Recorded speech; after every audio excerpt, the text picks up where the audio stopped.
afresh on me. Fall afresh on me. Fill me with your power.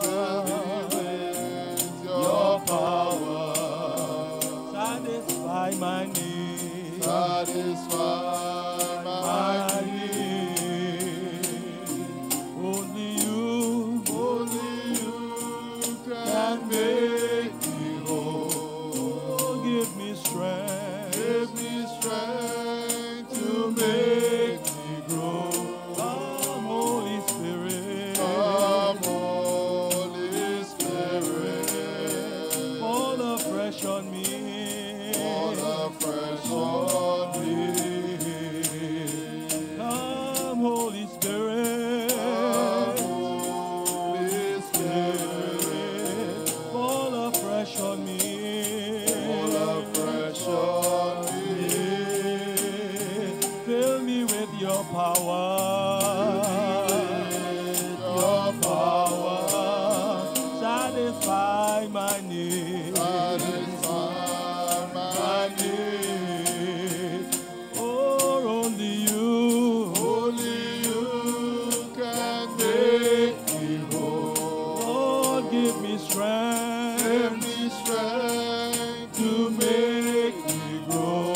Come, Holy Spirit. Come, Holy Spirit. Oh, fall afresh on me. Fall afresh on me.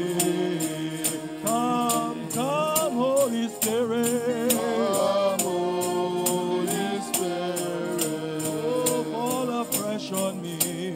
Fall afresh on me. Fill me with your power. Your power. Lord, satisfy my need.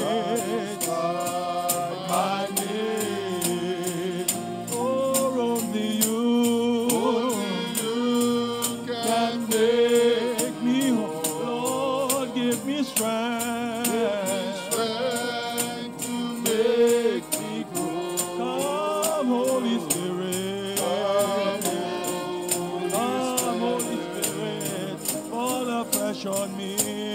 Fall afresh on me.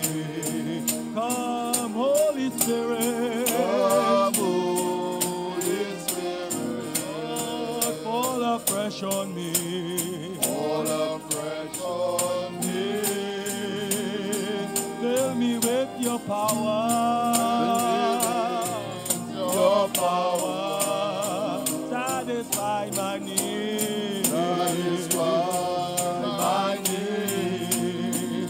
Lord, only you. Only you can Make me whole. Lord, give me strength. give me strength to make me whole. Come, Holy Spirit. Come, Holy Come, Spirit. Lord, fall afresh on me.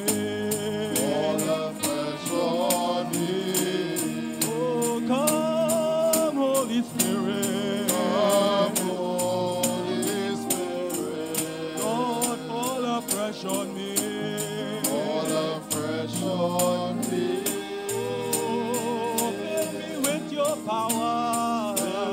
With your power. Satisfy my need. Satisfy my need. Lord, only you Only you can make me whole. Lord, give me strength. Give me strength to make me grow. Come, Holy Spirit. Come, Holy Spirit. Oh, fall afresh on me. Fall afresh Oh, on afresh on me. me. Come, Holy Spirit. Come, Holy Spirit. Lover.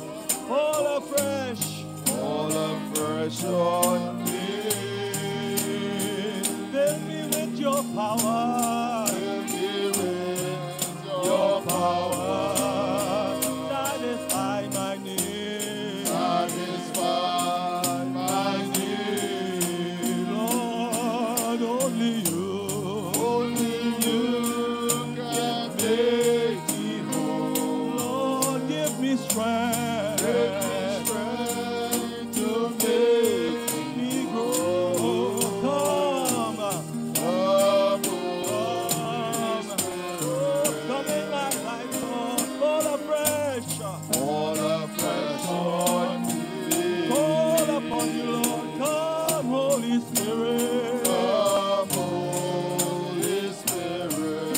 Yield to this all afresh. All afresh on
my heart. I worship you. I worship you.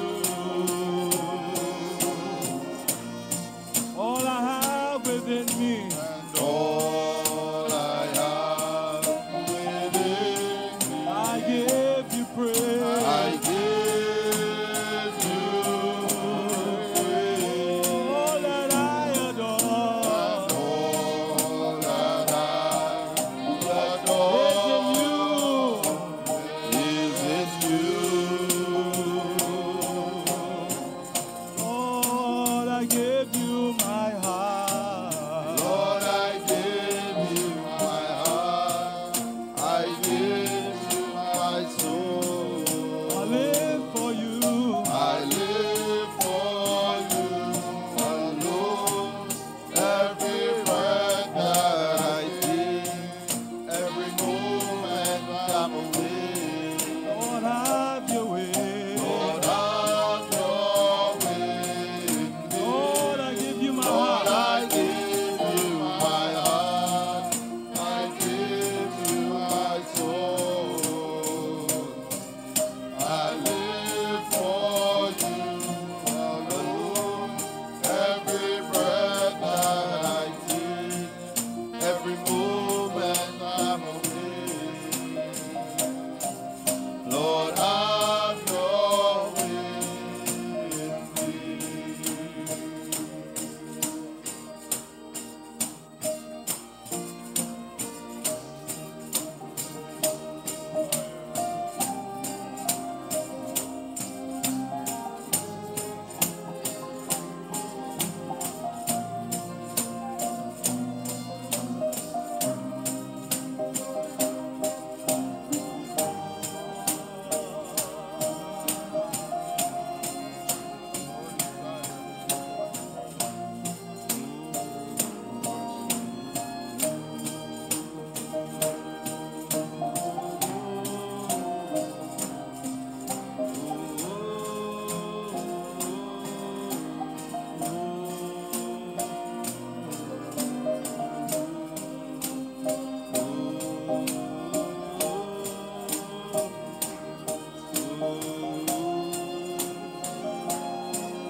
சகோதரன் Neville, உங்களுக்கு நன்றி. சபையோரே, காலை வணக்கம். இன்றைக்கு இங்கே கூடாரத்தில் இருப்பது நன்றாய் உள்ளது. நான் சகோதரன் நெவில் அவர்களை இந்த காலையில் ஒரு கால் பேச வைக்கலாமா என்று எண்ணினேன். நான் இன்றிரவு அதை செய்ய முயற்சிப்பேன். அதன் பின்னர் நான் பின்னால் பார்த்தபோது இந்த காலைக்கான ஒரு ஞாயிறு பள்ளி வேதப்பாட பாடம் நடைபெற்றுக் கொண்டிருந்தது. அதாவது கர்த்தருக்கு சித்தமானால் நாங்கள் இந்த ஞாயிறு பள்ளி வேத பாடம் நடத்த முயற்சிப்போம். இப்பொழுது நான் இங்கு வந்தது முதற்கொண்டே கிட்டத்தட்ட இப்பொழுது 2 வாரங்கள் ஆகிவிட்டன.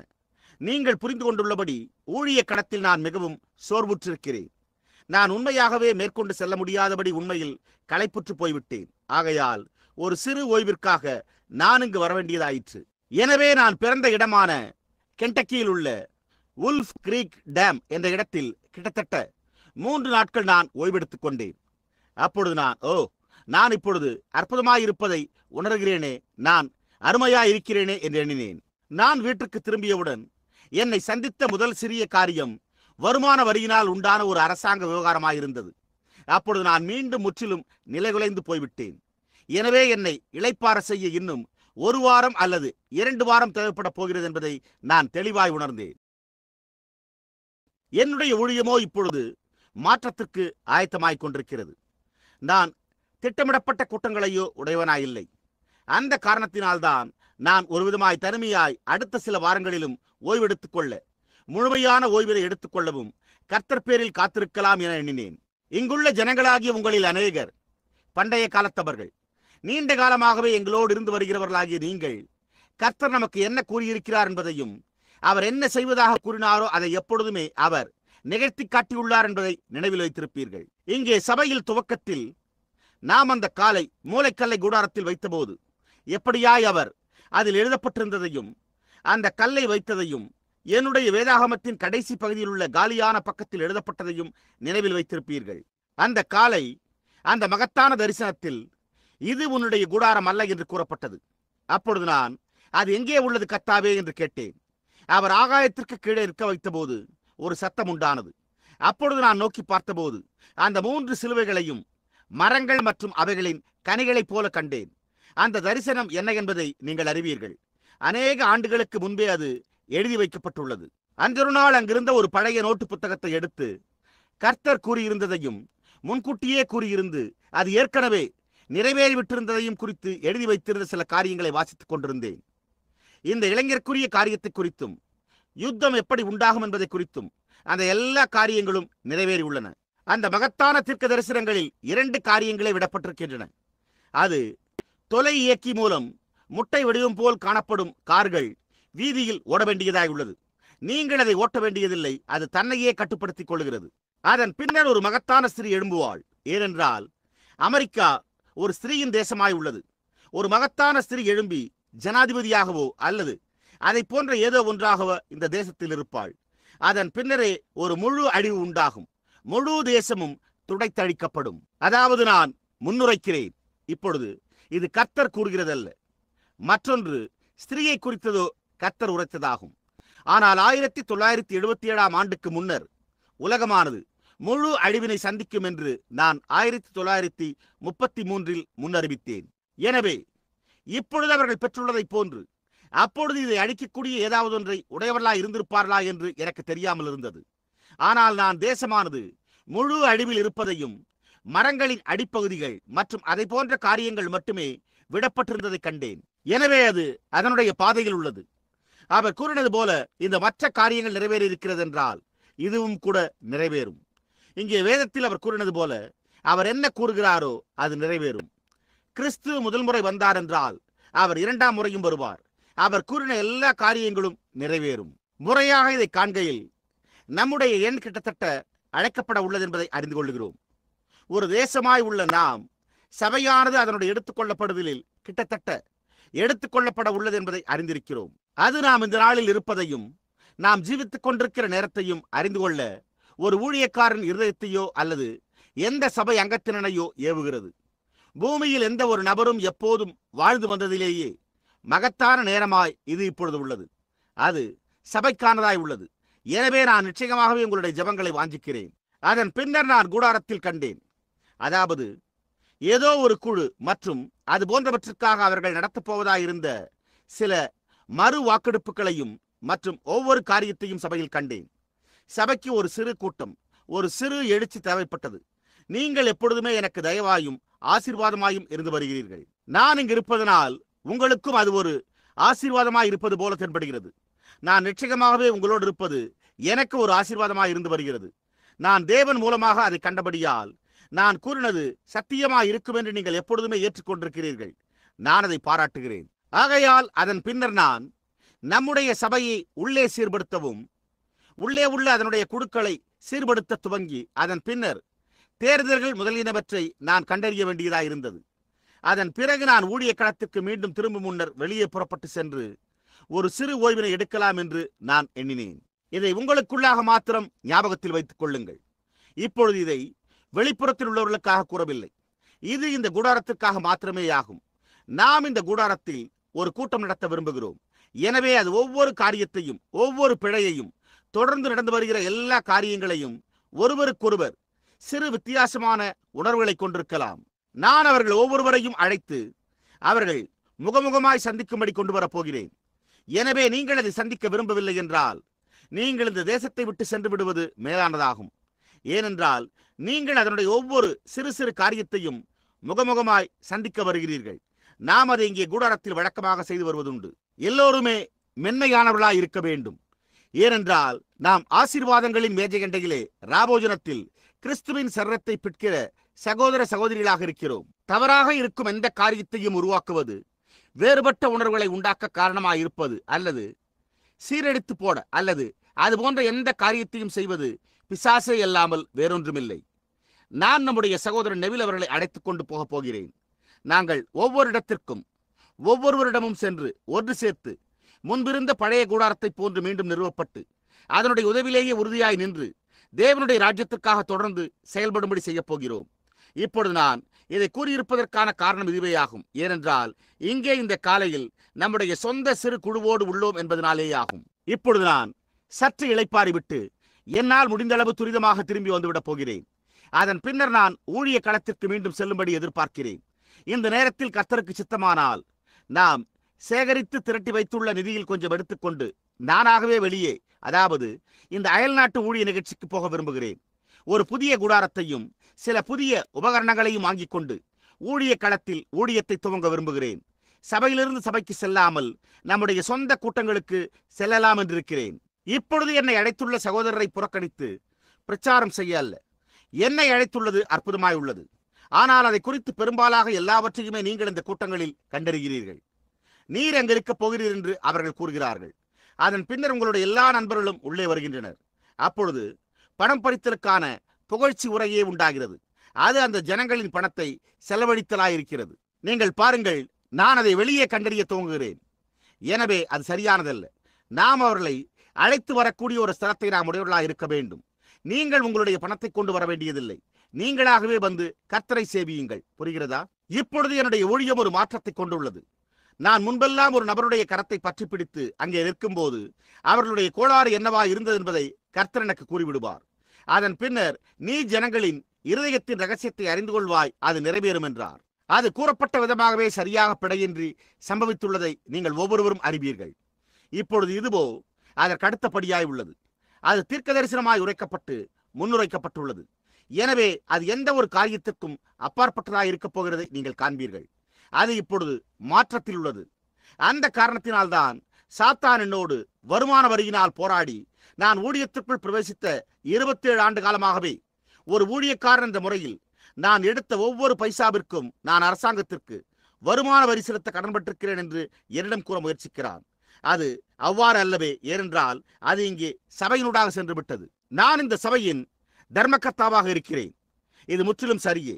அது இங்கே ஆவணங்களில் உள்ளது. எனவே நான் இந்த சபையின் தர்மகர்த்தா பொருளாளராக இருந்தால் அப்பொழுது அதை ஒன்றுமே செய்ய முடியாது. அரசாங்கத்திற்கு அதனோடு எந்த சம்பந்தமும் கிடையாது. அவர்கள் சபையை கேள்வி கேட்டுக் கொண்டிருக்கவில்லை.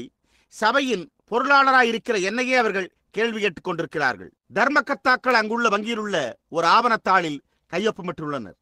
அதாவது என்னுடைய எல்லா நிதிகளும் என்னுடைய சொந்த வருமானத்திற்கானதாக இருப்பதற்கு பதிலாக அது இங்கே என்னுடைய சபையினூடாக சென்றுள்ளது. ஏனென்றால் அது தானாகவே எப்படியாயினும் ஒரு ஆதாரமாய் உள்ளது.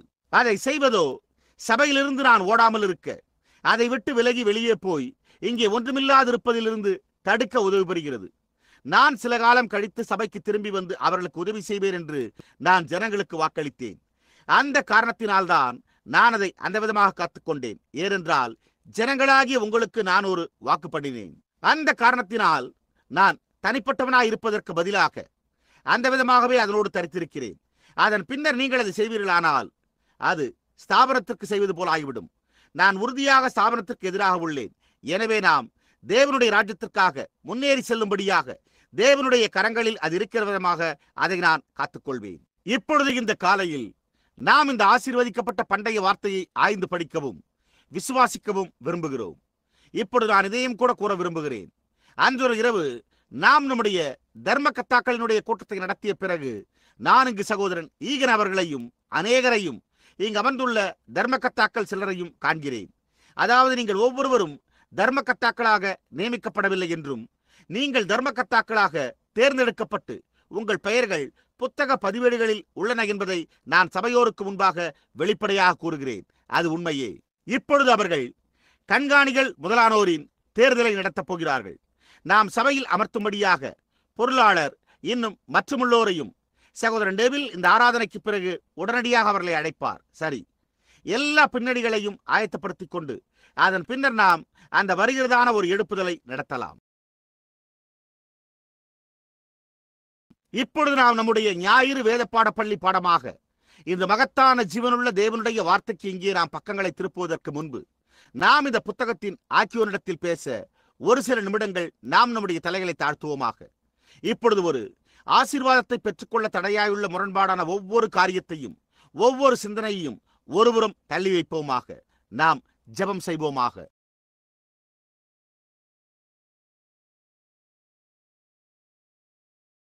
மகா பரிசுத்தமும் நீதியும் உள்ள தேவனே, உம்முடைய ஆசீர்வதிக்கப்பட்ட கம்பீரமான பிரசனத்திற்குள்ளாக நாங்கள் இப்பொழுது வந்து உம்மண்டை எங்களுடைய ஜீவியங்களையும், எங்களுடைய ஆத்துமாக்களையும், எங்களுடைய சரீரங்களையும், எங்களுடைய ஊழியங்களையும், எங்களுடைய திறமைகளையும் அளிக்க முன்வருகிறோம். நாங்கள் பெற்றுள்ள எல்லாவற்றையும் நாங்கள் அவைகளை உம்மிடத்தில் அளிக்கிறோம்.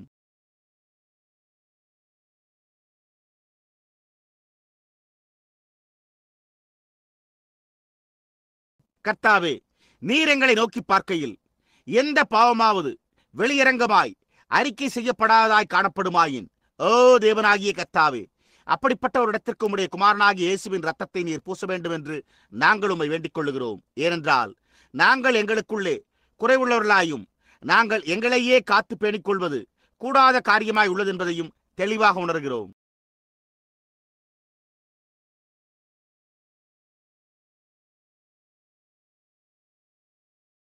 ஆனால் என்றோ ஒரு நாள் உம்முடைய பிரசனத்திற்குள்ளாக தைரியமாய் வருவதற்கு நாங்கள் அபாத்திரமான பாவிகள் என்பதால் எங்களுடைய கணக்கிற்கு அவருடைய கிருபையை அளிக்கக்கூடிய அவருடைய விலையேறப்பெற்ற இரத்தத்தின் மேல் நாங்கள் முழுமையாக நம்பிக்கை வைத்து எங்களை கர்த்தராகிய இயேசுவின் இந்த இரத்தத்திற்கு முன்னே கொண்டு வருகிறோம். நீர் கடந்த காலங்களில் அதை உம்முடைய ஒரே பேரான குமாரனின் இரத்தம் என்பதை அங்கீகரித்து நாங்கள் எங்களுடைய பாவங்களை அறிக்கை செய்தால் அவர் மூலமாக அவருடைய கிருபையினால் நீதிமான்களாக்கப்படுவோம் என்று நீர் வாக்களித்திருக்கிறீர்.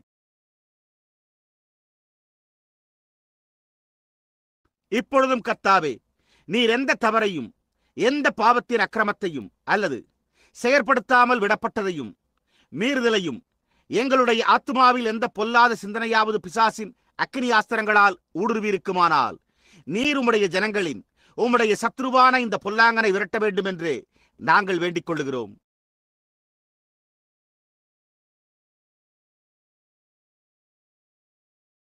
இந்த நேரத்தில் வார்த்தையை பற்றிக் கொள்ளும்படி நாங்கள் எங்களையே கருவிகளாக அளிக்கையில் நீர் எங்கள் மூலமாய் பேச, உமது வார்த்தையை எங்கள் மூலமாய் கேட்க நீர் பரிசுத்த ஆவியை அனுப்ப வேண்டும் என்று நாங்கள் வேண்டிக் கொள்ளுகிறோம்.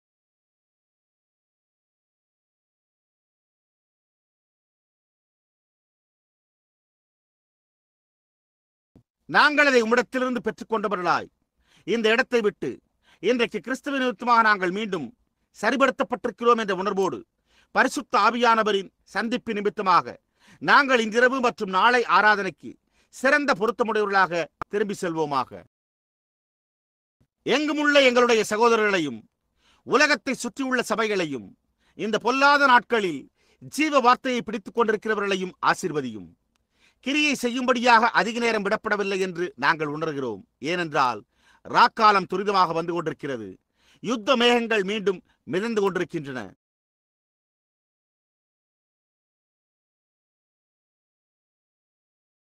பொல்லாங்கு சமீபித்து விட்டது. நாங்கள் இதற்கு முன்பு ஒருபோதும் கிரியை செய்யாத அளவிற்கு இப்பொழுது கிரியை செய்ய நீர் அனுமதிக்க வேண்டும் என்று நாங்கள் ஜெபிக்கிறோம்.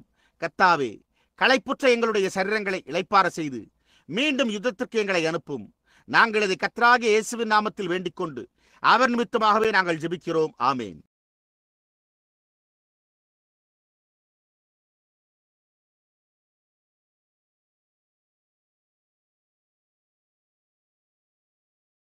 நாம் இந்த காலையில் வேதாகமத்தில் எபிரேயரின் புத்தகம் 11ஆம் அதிகாரத்திற்கு திருப்புவோம்.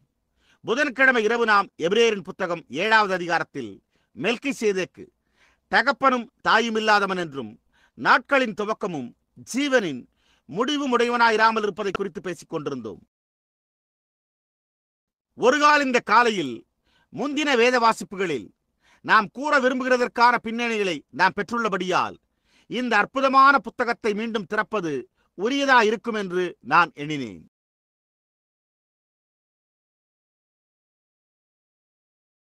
பத்தாவது அதிகாரத்திற்கு தாண்டி சென்று, அதாவது 9வது அதிகாரத்தில் பலியிடும் பிரமாணங்கள் உள்ளன. நாமோ விசுவாசம் என்ற ஒரு இடத்திற்குள்ளாக வருவோம். இங்கே எபிரேயரின் புத்தகத்தில் உள்ள 11வது அதிகாரத்தில் 23வது வசனத்திலிருந்து துவங்கி நாம் இந்த விதமாக அதை வாசிப்போம். மோசே பிறந்தபோது அவனுடைய தாய் தகப்பன்மார் அவனை அழகுள்ள பிள்ளை என்று கண்டு விசுவாசத்தினாலே ராஜாவினுடைய கட்டளைக்கு பயப்படாமல் அவனை 3 மாதம் ஒளித்து வைத்தார்கள்.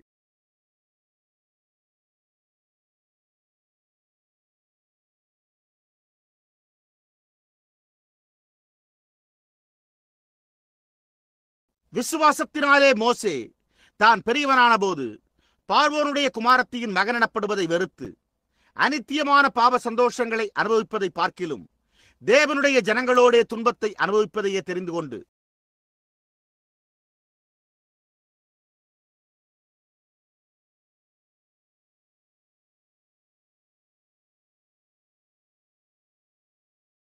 இனி வரும் பலன் மேல் நோக்கமாயிருந்து எகிப்தில் உள்ள பொக்கிஷங்களிலும் கிறிஸ்துவ நிமித்தம் வரும் நிந்தையை அதிக பாக்கியம் என்று எண்ணினான். விசுவாசத்தினாலே அவன் அதரிசனமானவரை தரிசிக்கிறது போல உறுதியாயிருந்து ராஜாவின் கோபத்துக்கு பயப்படாமல் எகிப்தை விட்டு போனான்.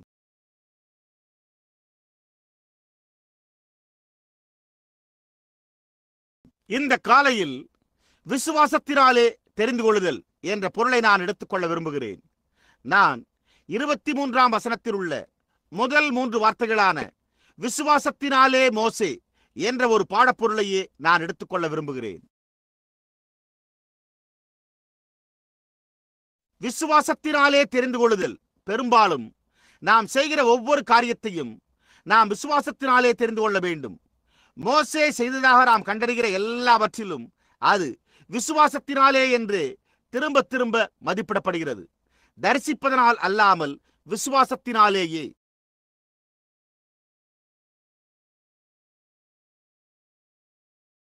அந்த காரணத்தினால்தான் நான் இதை இந்த காலையில் தேர்ந்தெடுத்துள்ளேன். ஏனென்றால் இந்த நிலையில்தான் சபையானது, அதாவது நம்முடைய பள்ளிகளும் கூட இருந்து வருகின்றன.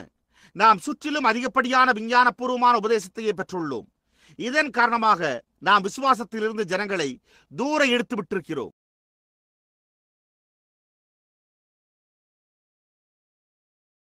இப்பொழுது விசுவாசமானது விஞ்ஞானத்தால் நிரூபிக்கப்படுகிறதில்லை. விஞ்ஞானம் காணாததே விசுவாசமாயுள்ளது. நாம் இந்த மகத்தான விசுவாசத்தை எப்போதாவது இழப்போமானால் அப்பொழுது நாம் முழுமையான அந்தகாரத்தில் இருக்கிறோம்.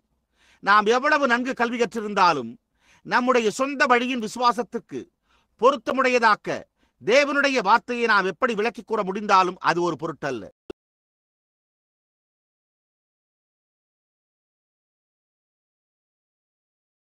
விசுவாசத்தினாலே மாத்திரமே என்று தேவனை பிரியப்படுத்த வேறெந்த வழியுமே கிடையாது. அது அந்த வழியில்தான் என்றும் அது விசுவாசத்தினால் என்று வேதம் தெளிவாக எடுத்துரைக்கிறது. விசுவாசம் இல்லாமல் தேவனுக்கு பிரியமாய் இருப்பது கூடாத காரியம் என்று வேதம் உரைக்கிறது.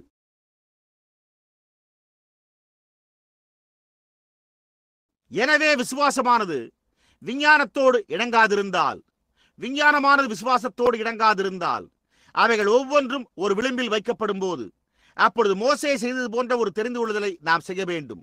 விசுவாசத்தினாலே நாம் விசுவாசிக்கிறோமே.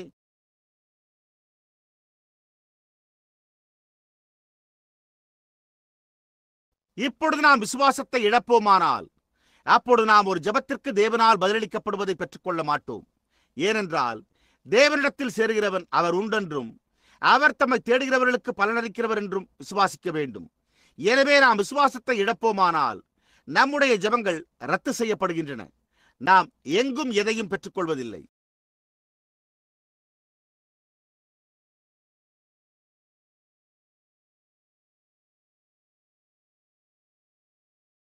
எனவே இந்த காலையில் நாம் சிந்திக்கக்கூடியதெல்லாம் விசுவாசத்தை பற்றிக் கொள்வது என்பதேயாகும். ஆகையால் விசுவாசத்தை இழப்போமேயானால் நம்முடைய நம்பிக்கை யாவும் போய்விடுகிறது. நாம் விசுவாசத்தை இழப்போமானால் நம்முடைய ஆவிக்குரிய மெய்மை யாவுமே போய்விடுகிறது. ஏனென்றால் நீங்கள் காண்கிற காரியங்களில் விசுவாசம் கொள்ள முடியாது. ஏனென்றால் நீங்கள் காண்கிற காரியங்கள் யாவும் அழியக்கூடியனவாய் இருக்கின்றன.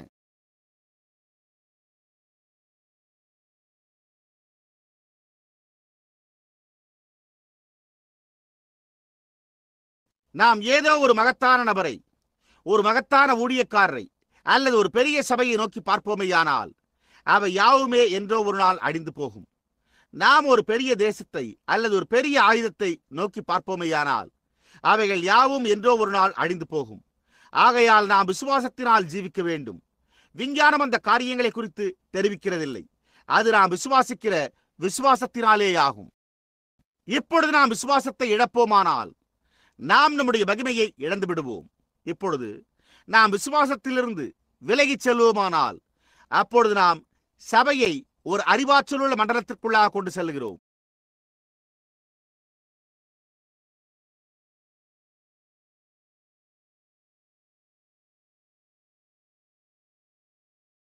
அநேக சமயங்களில் சபையோர் பெரிய அளவில் இருந்தனர் என்றும் அவர்கள் பெரிய சபைகளை உடையவர்களாக இருந்தனர் என்றும் பெரிய கூரான கோபுரங்களையும் ஒரு பெரிய நன்கு உடையுடுத்திருக்கின்ற ஏராளமானோர் மற்றும் சீரான ஜனங்கள், ஏராளமான பணம், அவர்களால் குறிப்பிட்ட காரியங்களை அளிக்க முடியும் என்ற ஒரு காரணம் ஜனங்கள் மத்தியில் எண்ணமாய் இருந்து வருகிறது. நாம் அநேக சமயங்களில் அது எழுச்சியூட்டப்பட்டிருந்தது என்றும் இந்த குறிப்பிட்ட சபை எழுச்சியூட்டப்பட்டிருக்க வேண்டும் என்றும் எண்ணிக்கொண்டோம்.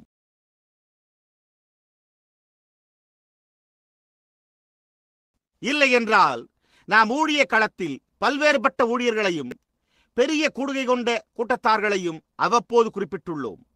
அவர்கள் ஆவிக்குரிய ஏவுதலின் அடையாளங்களாக இருக்கிறார்கள் என்று சில நேரங்களில் நாம் எண்ணுகிறோம்.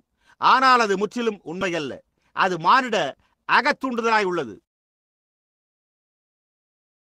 ஆனால் உண்மையான ஆவியின் ஏவுதல் தேவனுடைய சித்தத்தை செய்கிறதினால் உண்டாகிறது. புரிகிறதா? அது ஒருவராய் இருந்தாலும் அல்லது ஒரு சிலராய் இருந்தாலும் சரி, அது ஒரு பெரிய சபையாய் இருந்தாலும் அல்லது ஒரு சிறிய சபையாய் இருந்தாலும் அது ஒரு பொருட்டல்ல. அவர் ஒரு பெரிய சொல் திறமக்க பேச்சாளராய் இருந்தாலும் அல்லது தன்னுடைய மொழியின் முதல் எழுத்துக்களையே அறியாதவராய் இருக்கிற மனிதனாய் இருந்தாலும் அது ஒரு பொருட்டல்ல. அவர் கொண்டு வருகிற செய்தியோ அது தேவனுடைய வார்த்தையினால் ஏவப்பட்டிருக்கிறதா அல்லது அது மானிட ஏவுதலின் அறிவாற்றலுள்ள கருத்துக்களினால் ஏவப்பட்டுள்ளதா என்பதையே சார்ந்ததாய் உள்ளது. சில ஜனங்கள் சொல் திறமிக்க ஒரு பேச்சாளரின் காரணமாக ஏவப்படக்கூடும். அது அதை சரியாக்குகிறதில்லை. சில நேரங்களில் ஒரு மனிதன் மிகவும் பயிற்றுவிக்கப்பட்டு தன்னுடைய செய்தியை மிக நுட்பமாய் சுட்டிக்காட்டுகின்ற காரணத்தால் அவர்கள் ஏவப்படுகின்றனர். அது தேவனுடையது என்று அதை பொருட்படுத்துகிறதில்லை. புரிகிறதா? அது தேவனுடைய நித்திய ஆசீர்வதிக்கப்பட்ட நித்திய வார்த்தையினூடாக மாத்திரமே நாம் ஆவியின் ஏவுதலை பெற்றுள்ளோம். அது பரிசுத்த ஆவியினால் கொடுக்கப்படுகிறது. விசுவாசத்தினால் நாம் அதை ஏற்றுக்கொள்ளுகிறோம்.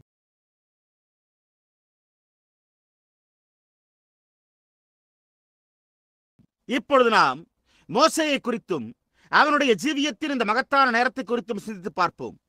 நாம் அவனுடைய பிறப்பை குறித்து சற்று முன் வாசிக்கையில் தேவன் அவனை எப்படி பாதுகாத்தார் என்று பார்த்தோம். ஆனால் மோசேயினுடைய ஜீவியத்தில் ஒரு தெரிந்து கொள்ளுதலை அவன் செய்ய வேண்டிய ஒரு நேரம் உண்டானது. நாம் சரியாக வாசிப்போமானால் அவன் பார்வோன் குமாரத்தியின் மகனாயிருந்து சிங்காசனத்திற்கு சுதந்திரவாளியாயிருந்து எகிப்தில் அடுத்த பார்வோனாக இருந்திருப்பான் என்பதை நாம் கண்டறிகிறோம். எனவே அவன் சுற்றுமுற்றும் பார்த்தபோது அவன் குறிப்பிட்ட வயதினை அடைந்து பொறுப்புடைமையை உடையவனான பிறகு அந்த அடிமைகள் சேற்றுக்குழியில் வேலை செய்வதை கவனித்திருப்பான். மோசே அரண்மனை ஜன்னல்களினூடாக நோக்கி பார்த்தபோது அதே அடிமைகளை பார்வோனும் நோக்கி பார்த்தான். ஆனால் அந்த பார்வையில் என்ன ஒரு வித்தியாசம் இருந்தது. இந்த காலையில் சில நிமிடங்கள் அந்த அபிப்பிராய சிந்தனையின் பேரில் பேச விரும்புகிறேன். பரலோகத்தின் தேவன் தாமே அதை இங்குள்ள ஒவ்வொரு இருதயத்திலும் பதிவு செய்வாராக. அது நீங்கள் எந்த காரியத்தையும் எப்படி நோக்கி பார்க்கின்றீர்கள் என்றும் அது என்ன வித்தியாசத்தை உண்டு பண்ணுகிறது என்பதுமாய் உள்ளது. அநேக ஆண்டுகளுக்கு முன்னர் ஓல்டு குளோரி பான் என்ற இடத்தில் சகோதரன் பாஸ்வத் அவர்களுடைய ஊழியத்தில் மனமாற்றம் அடைந்திருந்த ஒருவரை, ஜான் ஸ்ப்ரால் என்ற மகத்தான சுவிசேஷகரை உங்களில் அநேகருக்கு நினைவிருக்கும். அவருடைய அன்புக்குரிய துணைவியான மனைவி மரிப்பதற்கு முன்பு ஒரு நாள் அவர் ஒரு பயணம் மேற்கொண்டதாக கூறினார். அப்பொழுது அவர்கள் பிரான்சில் உள்ள லோரைன் என்ற இடத்தில் உள்ள லா சாலி என்ற இடத்தில் இருந்தனர். அதே இடத்திற்கு விஜயம் செய்யும் ஸ்லாக்கியம் எனக்கு உண்டாயிருந்தது. அப்பொழுது வழிகாட்டியோ அவர்களை தோட்டங்களினூடாக அழைத்துக் கொண்டு சென்று வித்தியாசமான காரியங்களை அவர்களுக்கு காட்டிக் கொண்டிருந்தார். அப்பொழுது அவர்கள் கர்த்தராகிய இயேசு சிலுவையில் அறையப்பட்டுள்ளது போன்ற ஒரு குறிப்பிட்ட சிலையினண்டை வந்தனர். அப்பொழுது திரு ஸ்ப்ரால் அவர்கள் தூரத்தில் நின்று அதை நோக்கி பார்த்துவிட்டு அவரும் அவருடைய மனைவியும் தங்களுடைய இருதயங்களில் அந்த ஓவியன் இல்லை, சரியாக கூறினால் அந்த சிற்பி தன்னுடைய சிந்தையில் எண்ணத்தைத்தான் கொண்டிருந்திருப்பான் என்றும் அவன் ஒரு கல்லிலிருந்து வெட்டி எடுக்கும் போது கர்த்தராகிய இயேசுவின் வேதனையும் அன்பையும் இரக்கத்தையும் சுட்டிக்காட்டும்படியான காரியமோ இப்படி ஒரு கோரமாக காணப்படுகிறது. இது முழுவதுமே எவ்வளவு கரடுமுரடாக வெட்டப்பட்டது போன்றும் காட்சியளிக்கிறது என்றும் விமர்சித்துக் கொண்டிருந்தனர். அப்பொழுது வழிகாட்டியானவர் திரு ஸ்ப்ரால் அவர்களிடத்தில் வந்து, ஐயா, நீங்கள் இந்த கர்த்தராகிய இயேசுவின் சிலையை குறித்து விமர்சித்துக் கொண்டிருக்கின்றீர்கள் என்று நான் நினைக்கிறேன் என்று கூறினார். அதற்கு இவரோ, ஆம், நான் விமர்சித்துக் கொண்டுதான் இருக்கிறேன் என்றார். அப்பொழுது அவர், நான் அதற்காக ஒரு இம்மியும் ஆச்சரியப்படவில்லை. ஏனென்றால் அநேக ஜனங்கள் அதை முதல் முறை பார்க்கும்போது அவர்கள் அதை விமர்சிக்கத்தான் செய்கிறார்கள் என்றார். அதற்கு திரு ஸ்ப்ரால் அவர்கள், காரணம், என்னால் எந்த இரக்கத்தையோ அல்லது அப்பேற்பட்ட ஒரு காரியத்தை காண்பதிலிருந்து உண்டாகும் அந்த அகத்தூண்டுதலையுமே காண முடியவில்லையே. எனவே நான் இந்த சிற்பி ஏறதை இந்த விதமாய் உருவாக்கிவிட்டார் என்று வியப்புற்றுக் கொண்டிருக்கிறேன் என்று கூறினார். அப்பொழுது வழிகாட்டியோ, திரு ஸ்ப்ரால் அவர்களே, இந்த சிலை சரியாகத்தான் உள்ளது. சிற்பியும் தன்னுடைய சிந்தையில் சரியான காரியத்தையே கொண்டிருந்திருக்கிறார். ஆனால் தொல்லை எங்குள்ளதென்றால் உங்களிடத்தில்தான். அதையோ நீர் இந்த விதமாய் பார்த்துக் கொண்டிருக்கிறீர் என்று கூறினார். அதன் பின்னர் அவர் அவரையும் அவருடைய மனைவியையும் கைப்பிடித்து அடைத்துக் கொண்டு கூறப்பட்டதான இந்த சிலுவையின் பாதத்தண்டையுள்ள ஒரு பீடத்தண்டை முழங்காற்படியிடும்படி வழி நடத்தினார். அதன் பின்னர் அவர், இப்பொழுது திரு ஸ்ப்ரால் அவர்களே, இப்பொழுது மேல் நோக்கி பாரும் என்றாராம். அப்பொழுது அவர் மேல் நோக்கி பார்த்தபோது அவருடைய இருதயமே நின்று விட்டது போன்று அவருக்கு இருந்ததாக அவர் கூறினாராம். அங்கே தூரமாக நின்று அதை இந்த விதமாக பார்ப்பதற்கும் அது பார்க்கும்படி உண்டாக்கப்பட்ட விதத்தில் அதை முழங்காற்படியிட்டு நோக்கி பார்ப்பதற்கும் அது என்னே ஒரு வித்தியாசமாக இருந்தது. அந்த விதமாகத்தான் தேவன் இருக்கிறார். அந்த விதமாகவே விசுவாசம் இருக்கிறது. அதுவே அதை நீங்கள் நோக்கி பார்க்கிற விதமாய் உள்ளது.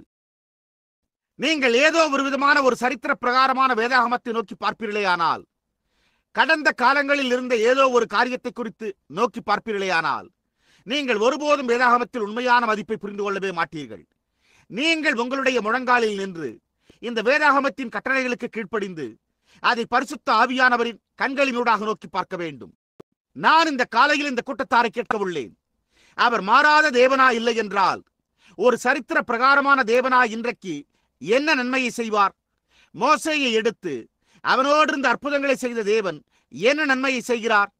இன்றைக்கு அவர் மாறாத தேவனா இருக்கவில்லை என்றால், அப்படிப்பட்ட ஒரு தேவனை குறித்து வாசிப்பது நமக்கு என்ன நன்மையை செய்யும்? அக்கினி சூளையிலிருந்து எபிரேய பிள்ளைகளை விடுவிக்க முடிந்த தேவன் இன்றைக்கு அதே மாறாத தேவனாய் இருக்கவில்லை என்றால், அந்த தேவனால் என்ன பயன்? கடந்த காலத்தில் சரியானதற்கும் தவறானதற்கும் இடையே நியாயம் தீர்த்து, தவறானதை தண்டித்து, சரியானதை ஆசீர்வதித்த தேவன் இன்றைக்கு மாறாத தேவனாய் இருக்கவில்லை என்றால், அந்த தேவனால் என்ன பயன்? நாம் சபைக்கு எதற்காக செல்கிறோம்? அவர் அதே நியாயத்தீர்ப்பின் தேவனாய் இருக்கவில்லை என்றால், அவர் எப்பொழுதும் ஒரே அபிப்பிராயத்தை கொண்டுள்ள தேவனாய் இருக்கவில்லை என்றால், நாம் ஏன் உலகத்தின் காரியங்களிலிருந்து விலகி இருக்க வேண்டும்? கடுமையான ஜுரத்தோடு இருந்த ஒரு ஸ்திரீனுடைய கரத்தை தொட்டு அந்த ஜுரத்தை நிறுத்தின தேவன் இன்றைக்கும் மாறாத அதே தேவனாய் இருக்கவில்லை என்றால், அதனால் என்ன நன்மை உண்டாகும்? மரித்து 4 நாட்களான தன்னுடைய சிநேகிதனை ஒரு கல்லறையில் இருந்து உயிரோடு எழுப்பும்படி அழைக்க முடிந்த தேவன் இன்றைக்கும் மாறாத அதே தேவனாய் இருக்கவில்லை என்றால், அந்த தேவனை சேவிப்பது என்ன பயனை உண்டாக்கும்? நாம் மீண்டும் ஒரு கரண்டியளவு சாம்பலாய் இருந்தாலும், என்றோ ஒரு மகிமையின் நாளில் அவர் நம்மை பூமியிலிருந்து அழைப்பார் என்று நாம் விசுவாசத்தினால் விசுவாசிக்கிறோம். நாம் அதை எப்படி நிரூபிக்கிறோம்? நாம் அதை நிரூபிக்கிறதில்லை. நாம் அதை விசுவாசிக்கிறோம்.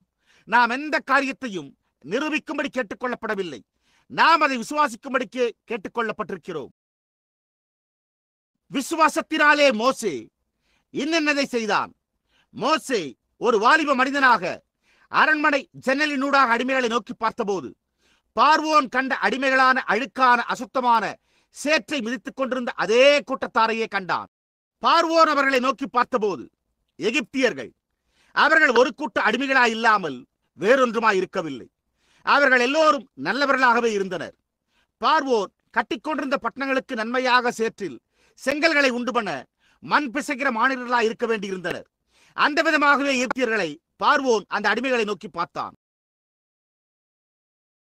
ஆனால் மோசே அவன் அவர்களை நோக்கி பார்த்தபோது, அது மோசே கொண்டிருந்த ஒரு வித்தியாசமான பார்வையாய் இருந்தது.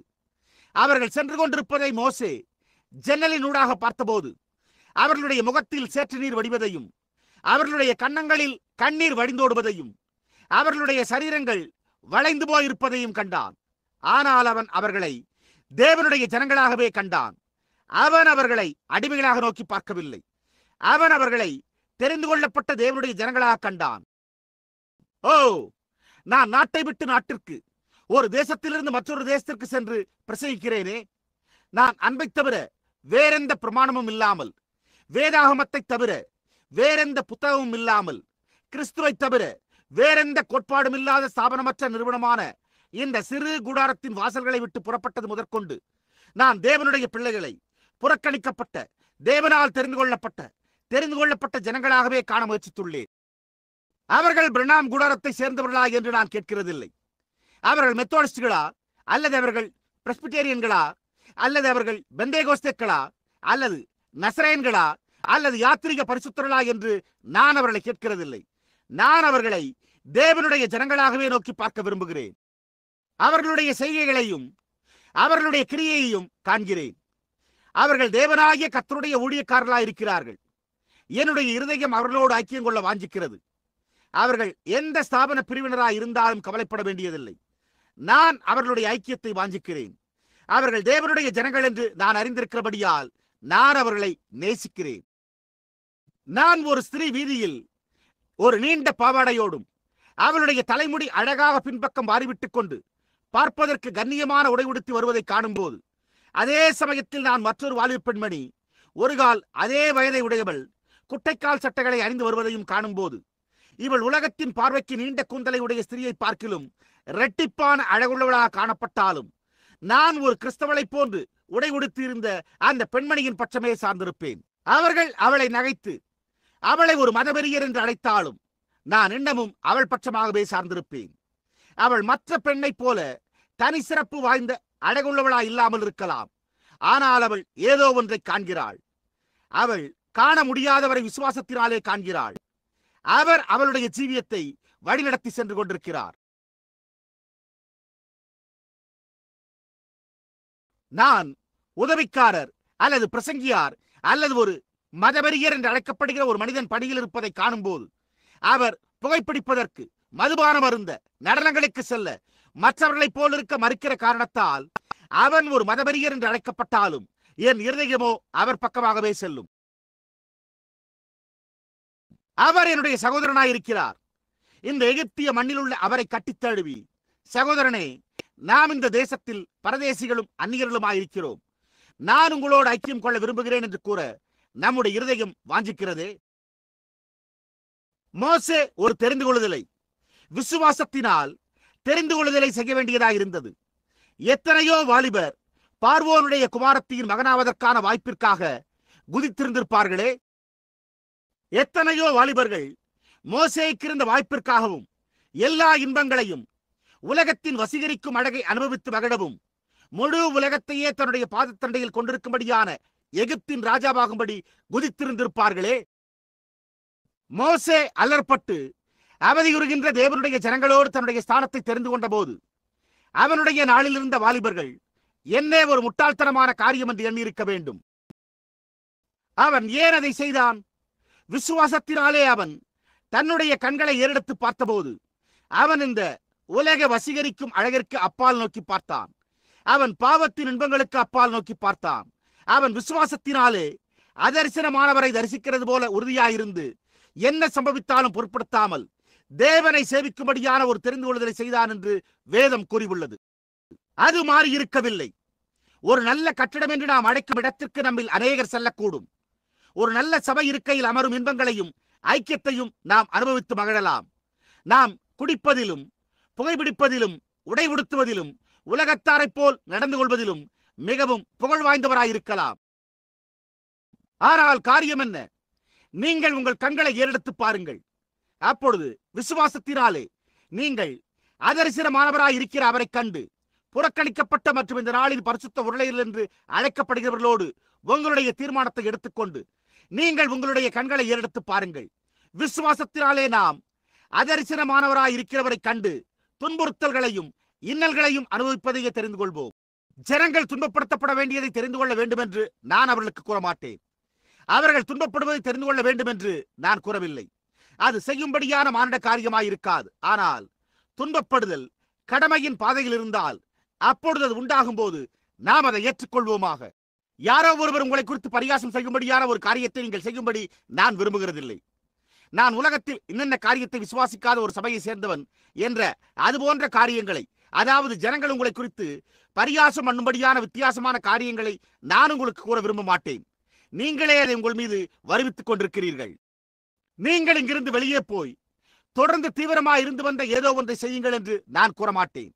யாரோ ஒருவர் நீங்கள் ஒரு மதவெறியர் என்று கூறும்படியாக நீங்கள் அதை செய்ய நான் விரும்ப மாட்டேன். நீங்களே அதை உங்கள் மீது வரவழைத்துக் கொள்ளுகிறீர்கள். ஆனால் அது தேவனை நோக்கிய உங்களுடைய கடமையின் பாதையில் இருந்தால் உலகம் கூற விரும்புகிறதை அவர்கள் கூறட்டும்.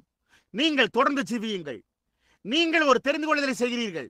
ஒவ்வொரு மனிதனும் ஸ்திரீயும் இதை செய்தாக வேண்டும்.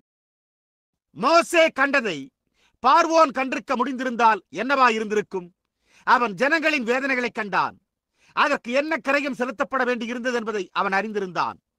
ஆனால் விசுவாசத்தினாலே அவன் பாவ சந்தோஷங்களை அனுபவிப்பதை பார்க்கிலும் அதை தெரிந்து கொண்டான். இங்கே சிறிய வாலிப பெண்மணிகள் கவர்ச்சிகரமான வாலிப ஸ்திரீகளாக அமர்ந்திருக்கலாம். உலகமானது உங்களிடத்தில் இப்படி செய்யுங்கள், நீங்கள் அழகாயிருக்கிறீர்கள், உங்களுடைய சரீரம் மிகவும் அழகாக வடிவமைக்கப்பட்டுள்ளது, நீங்கள் அதை காண்பிக்க வேண்டும் என்று கூற விரும்பும். ஆனால் என் சகோதரியே, ஒரு புருஷனின் உடையை ஒரு ஸ்திரீ தரிப்பது அருவருப்பானது என்று கூறின அப்பால் உள்ள அவரை நோக்கியே உன்னுடைய கண்களை ஏறெடுத்துப்பார். உங்களுடைய சமுதாயத்தில் உள்ள புருஷர்கள், உங்களோடு சகவாசம் செய்யும் ஸ்திரீகள், நீளமான முடியை வெட்டிக் கொள்ளுங்கள், அது குளிர்ச்சியாக இருக்கும். அது இது அது அல்லது மற்றதாக இருக்கும் என்றால், அல்லது அது உங்களை சிறந்ததாக்கிவிடும் என்று கூறியிருந்தால், நீங்களோ அதற்கு செவி கொடுக்காதீர்கள்.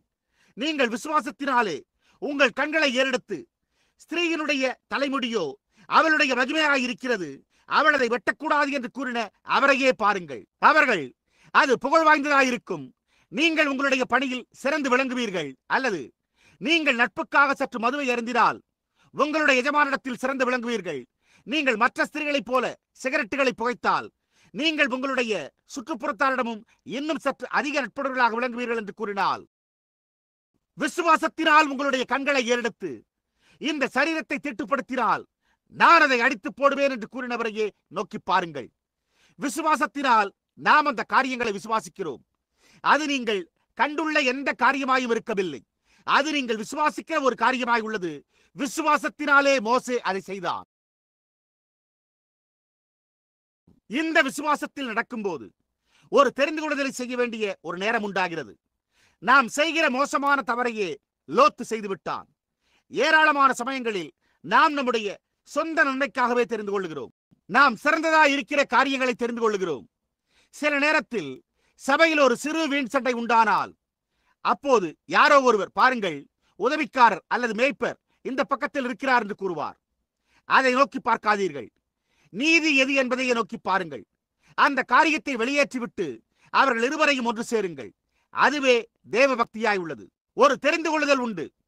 நாம் நமக்காகவே தெரிந்து கொள்ளுகிறோம். நாம் நம்முடைய சொந்த நன்மைக்காகவே ஏதோ ஒரு காரியத்தை தெரிந்து கொள்ளுகிறோம். ஆனால் மோசே தேவனுடைய ஜனங்களோடு நடக்கும்படியான துன்பங்களையும் அவமானத்தையும் தெரிந்து கொண்டான். அதை குறித்து இப்பொழுது சிந்தித்து பாருங்கள். இதற்கு செவி கொடுங்கள். தேவனுடைய ஜனங்களின் துன்பங்களை தெரிந்து கொண்டு அதை மகத்தான பொக்கிஷமாக எண்ணினான்.